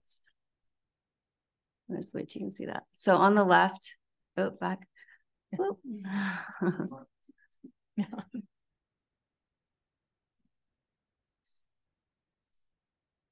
There we go.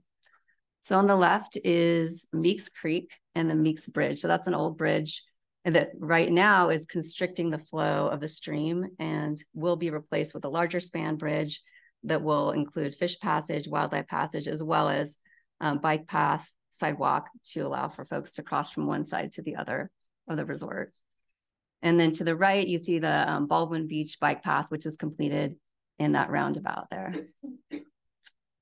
Next slide.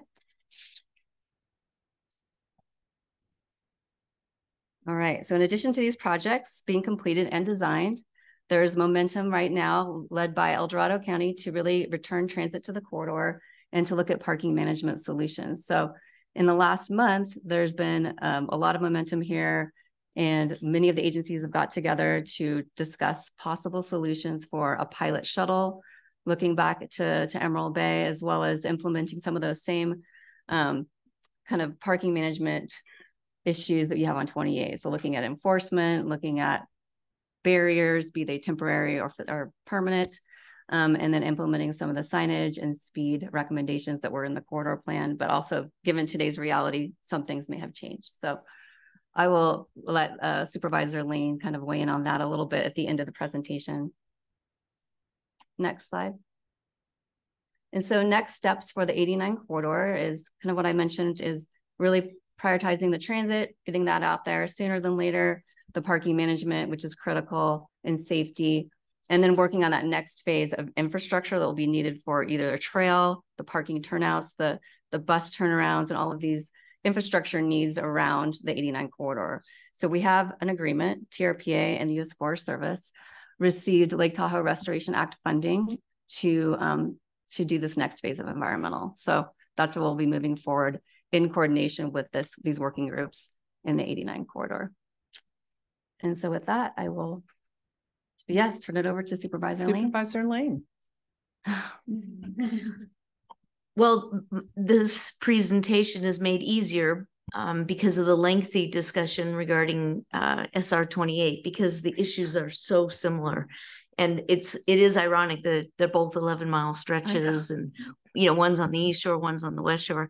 A couple of things that are slightly different about Emerald Bay is it was mentioned in the presentation regarding SR 28 that about 1 million visitors visit Sand Harbor in the peak months, and that number is tenfold with regards to Emerald Bay. So the impact is much greater.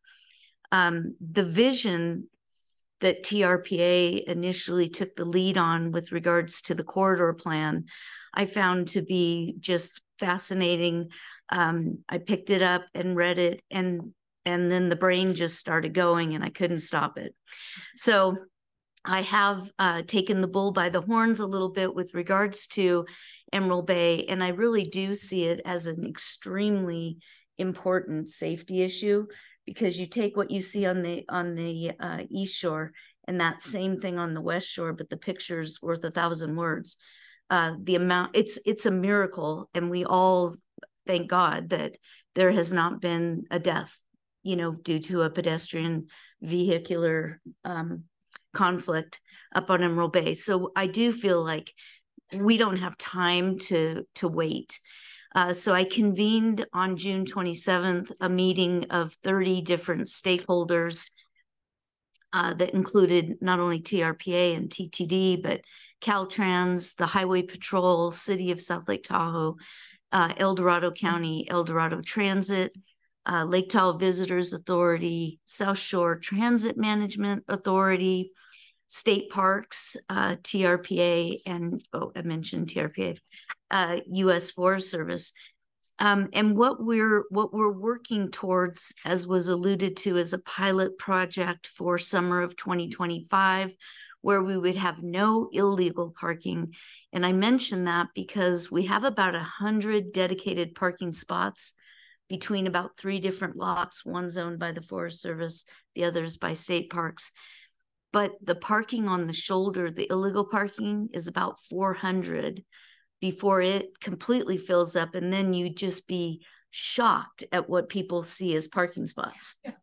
So the other slight difference between SR 28 and 89 is the way in which it's used. The typical user on SR 89 is there for about 2-3 hours. We do have some very good data on people who really just want to go get the picture and they turn around and kind of go right back.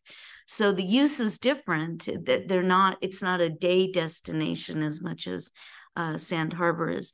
So some of the options are different.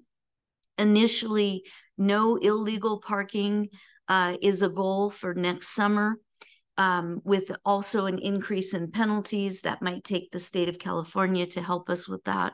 But right now our parking tickets are $100.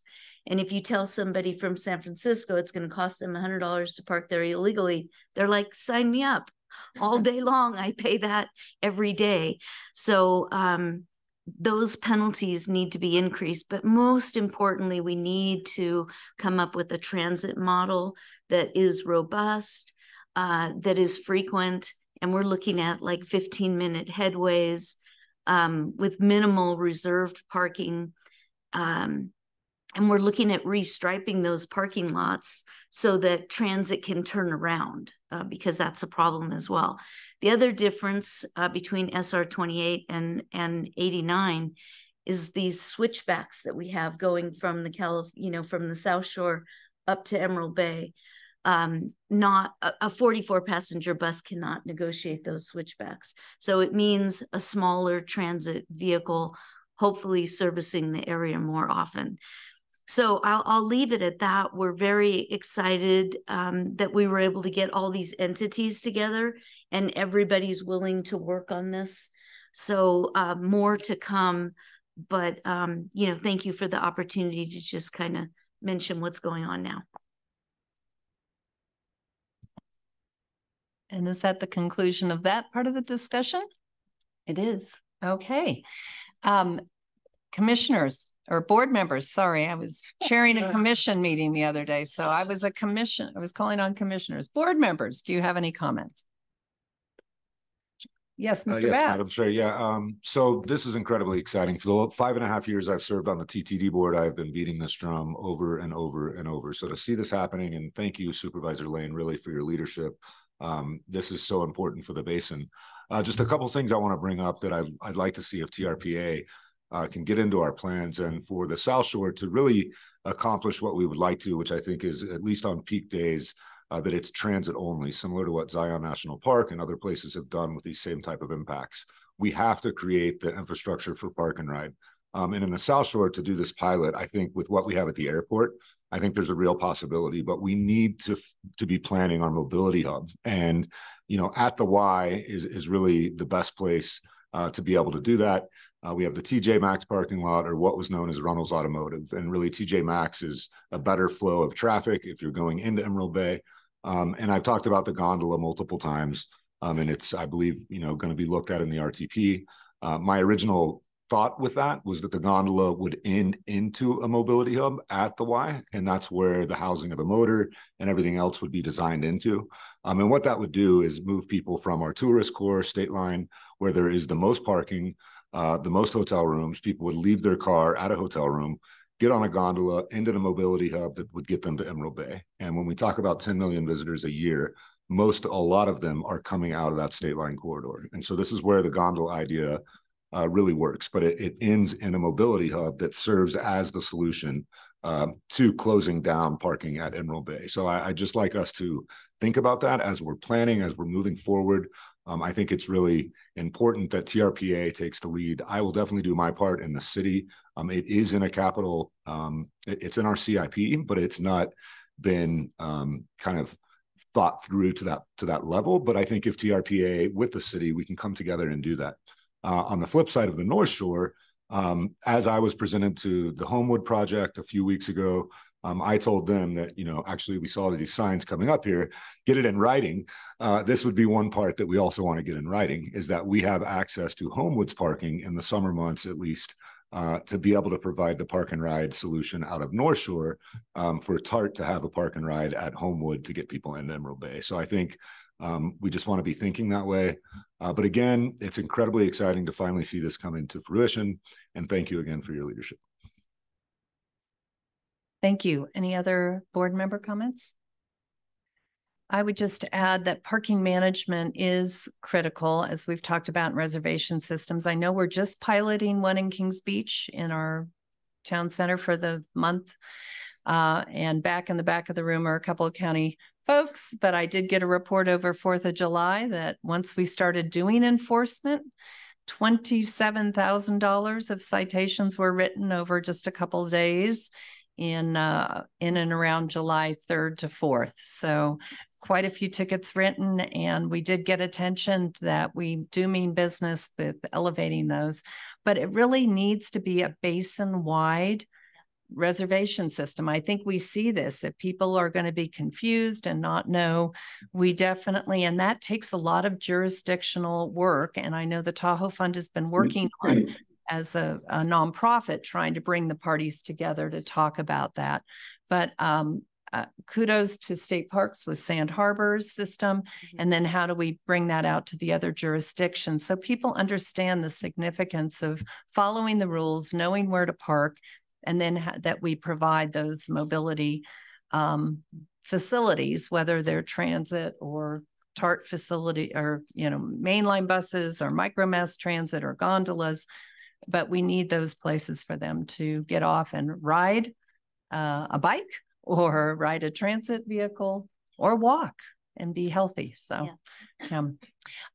so with that, thank you very much for the long and very informative presentations on all the efforts. I know there's so much to do in this space. It's been, I can tell you, and this is before both of you were probably born, our initial studies in Tahoe City said the #1 issue people complained about back in 1988, 89. Okay, well, I'm giving you the benefit of the doubt because I was hardly an adult, but yes, I was. That #1 issue for visitors and locals alike was traffic. #1 issue and concern has been here for the 40 some years I've lived here. And so how we manage this, is critically important, and it's not easy. It's not easy work to change that. So we don't like to get out of our cars.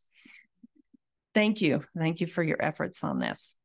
Okay, with that, I know lunch is waiting, but we do have an opportunity now. And again, any governing board member reports, agenda #9. Are there other reports? Not seeing any. Then we will move on to any committee reports. Nope.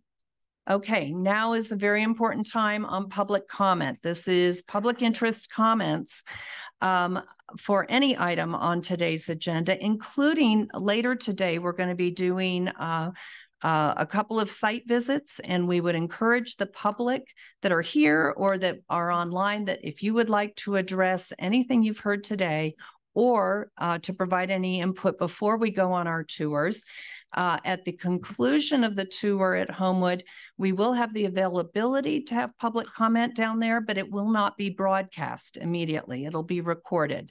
So I do encourage everybody who would like to provide public comment to do so now while we have everything in place to have that online and recorded here and not just on audio. So with that, if you're interested in speaking to us right now and you're here in the room, please come on up to the microphone. We have a couple members of the public here. Would you like to address us now? Okay, then we have some hands raised. So go ahead online. Madam Chair, we have 3 hands raised so far. First one, Elise Fett. Please go ahead and address the board. Hello, this is Elise Fett. And sorry, it looks like I don't have my video going. That's okay. The bike path situation. So it was mentioned regarding the importance of using bikes for transit instead of cars. Obviously, with the e-bike, it's even more of an option if people have safety. I am in Crystal Bay. I have pictures that I take of families, people trying to ride on the road here. I understand the East Shore is a nightmare. I have experienced that obviously myself as well. And we have to focus on that. In Europe, we do not, they don't rely on extra width on their roads. And especially in this situation, we have a power line that goes directly easement that goes directly from the exit of Lakeshore in Incline Village, and it goes within 200 feet of the end of Tahoe Road in Crystal Bay. The distance is less than 2 miles. And if we had that, there would be people that be commuting between all these North Shore communities safely. But it would need to be a dedicated bike path. If it's mixed use, people are going to get hurt because this needs to become something around the basin priority that we have designated bike paths that don't have children and dogs, because the e-bike is a great tool that people can use, but it shouldn't be mixed as with walkers and dogs and children. So that's something to consider. And with respect to Cindy's comment about the workers, yes, agreed. We can't get them out of their vehicles. I sit and watch, well, for 2 hours continuous in the wintertime when it's nighttime, when it's not light, and I watch the continuous flow of headlights. And this is in the winter, of people commuting in from Carson City to work. And that's just Carson City. That's not Mount Rose Highway every day, over 2 hours of constant continuous flow. So again, I know we're all talking about workforce housing, and we talk about doing higher density, high buildings downtown. I am an advocate for the accessory dwelling unit. I'm happy that in California, it was required that they're allowed on less than an acre, and that TRPA has accommodated that.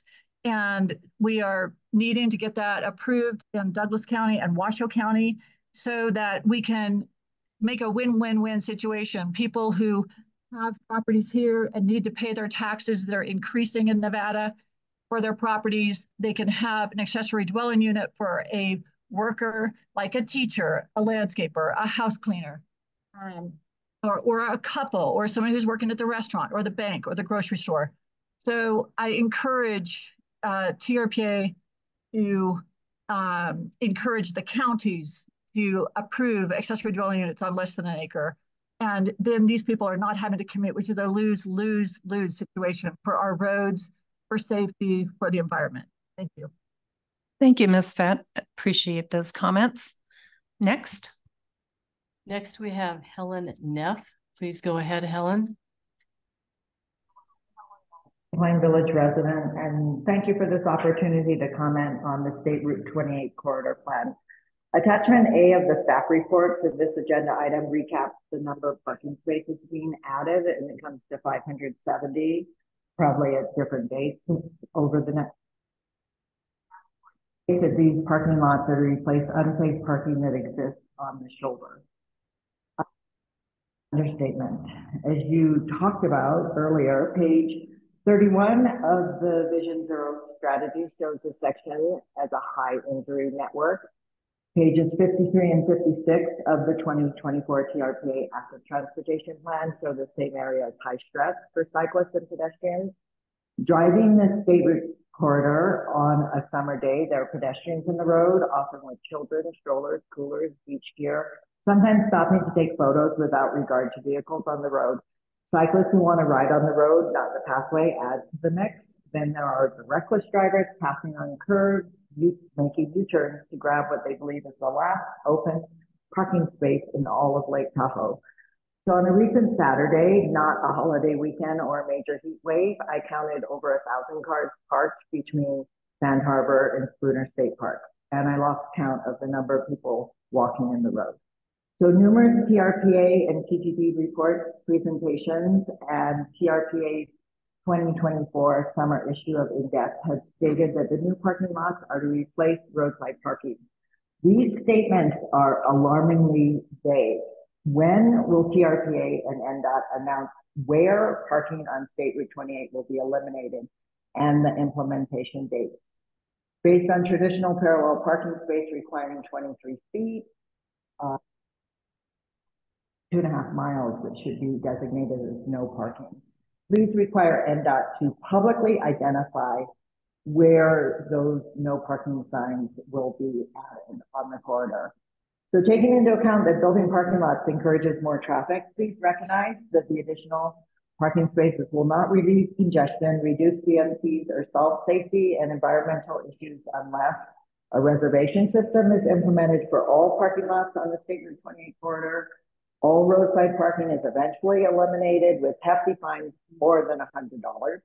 Public transit is available from Reno and Carson City, and the current traffic pullouts are used for transit and emergency services only, again with hefty fines for violations.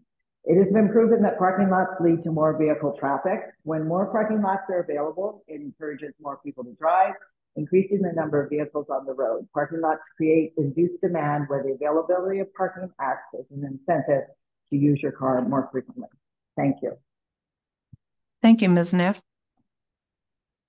Next, we have Ellie Waller. Please go ahead, Ellie. Ellie Waller, thank you for the opportunity. As a work commuter and a frequent meeting attendee in person, I commute 28 often. I have to be at work at 8 a.m. Getting through Sand Harbor will not change with a reservation system. I now use State Route 431, which is also crowded at 6 a.m. in the morning. This is just reality, and it's not going to change. I'd like to thank Ms. Fett again for bringing up user conflict issues. They don't disappear. The other piece of this is also how people improperly park when they're on the highway, not just on the highway. Any more narrowing is going to cause greater gridlock, in my opinion. I want to move on to, as this progresses, you need to look at the reality of the fixed infrastructure, who the commuters are, not necessarily putting parking lots outside the basin, help the worker because they're not consistent lead times or times to get home. Next, I would like to bring up the future Douglas County area plan amendments that will be coming before this board, I think sometime in November. I think it was brought to TRPA's attention that there was a planning commission meeting on August 14th. Yes, APC meeting on August 14th, the same day as the summit. I'm hoping that that has been removed officially from that agenda so people in Douglas County, as well as APC members, can attend the summit without having to follow Chapter 13 area plan public comment requirements. Thank you. Thank you, Ms. Waller. Are there any other public commenters who would like to address the board today on any items? Madam Chair, we had another hand just go up. Niobe Burden, please go ahead. Hello, Governing Board. How are you today? My name is Niobe Burden. I am a member of the community here in Lake Tahoe Basin and worldwide conservation photographer. Today, I want to address the urgent need for the TRPA to study and implement a comprehensive carrying capacity plan for the Lake Tahoe Basin. Thank you to the board member who mentioned this. I didn't get their name. This is one item that continues not to be addressed, but piecemealed and clearly needs to be vested in by your board as part of the dutiful responsibilities. This plan is essential to ensure the environmental sustainability and safety of our community, especially in light of the increasing risk posed by overpopulation around us and the threat of wildfires. It seems evident that the TRPA is collecting ongoing data that could be utilized in support of this plan and to contribute to the environmental analysis necessary for the lake. We all know the delicate ecosystem of the lake is under immense pressure due to the ever-growing number of visitors and residents in the area. Without a proper carrying capacity limit in place, we risk irreversibly damaging the natural beauty and ecological balance of this region. It's crucial that TRPA takes proactive measures such as taking enforcement more seriously, implementing reservation systems, having frequent public transit, and parking fees to manage visitor quotas and support tourism management. The mention of the million visitors annually to these undeveloped zero facility areas along Route 28 on the East Shore continues to be a major concern. Where are we at maximum capacity now without knowing? What are the capacity limiting tools in place and their effects on the capacity of different popular areas around the lake? It would be a good presentation to have. Moreover, the recent escalation of wildfires across the Western U.S. has highlighted the importance of effective evacuation planning. And obviously, carrying capacity plan would support that. We cannot repeat the mistakes of the past. I just spent 7 weeks in Northern Italy and learned a number of ways carrying capacity is managed. Building additional parking lots is not their priority. Lake Tahoe is not the only area in the world facing these challenges. There are numerous resort destinations around the world leading by example. There are numerous resort destinations around the world leading by example, and the gem of Lake Tahoe should be doing the same. You as the governing board have the power to require that an actual carrying capacity study be vested in and ensure accountability is taken for Lake Tahoe's future planning. Thank you for your attention. Thank you, Ms. Burden. One more call for public comment. There are some other folks online that haven't spoken. Please raise your hand. I'm not seeing other hands go up. Are you, Maria? No, no further hands have been raised. Okay, then we're going to close our public interest comments. I wanted to go I guess to Julie now, talk about the rest of our day and our tour. Yes, thank you, Madam Chair. Julie Reagan, TRPA Executive Director. We have a tour map that has been handed out to you. There are copies in the back of the room here at Grand Labakan. It's also posted on the meetings website page for the public to see. What we're planning to do, we're going to break for lunch, and then we're going to disregard proper nutrition where you savor and enjoy your lunch, but we're going to kind of be quick about it. And then we're going to load up on the bus and we're going to head to Commons Beach, where we're going to stop and we're going to have some discussion there. We're going to walk on the main drag on Tahoe Boulevard, and then we're going to have the bus pick us up near the site of the proposed Tahoe City Lodge, right on North Lake Boulevard. We're going to stop at the Transit Center because we've been talking about transit all day this morning, and we're really excited to show you a shining example on the North Shore and have some of our partners at Placer County on board to talk about the progress with the Transit Center here. Then we're going to go to Homewood Mountain Resort and spend the bulk of the discussion there, drop you back off here. We were hoping by 4, given the time, it probably will be closer to 4:30. So that's the lay of the land. And the public is certainly welcome to join at different junctures. And then we will be also taking some public comment at Homewood, I believe, and we'll record that, as you said, Madam Chair. So that's the lay of the land for the afternoon. So we should officially adjourn this meeting now. I'm going to ask council. Correct. Okay, then I would look for a motion to adjourn the meeting. I have a motion. All those in favor? Aye. Any opposed?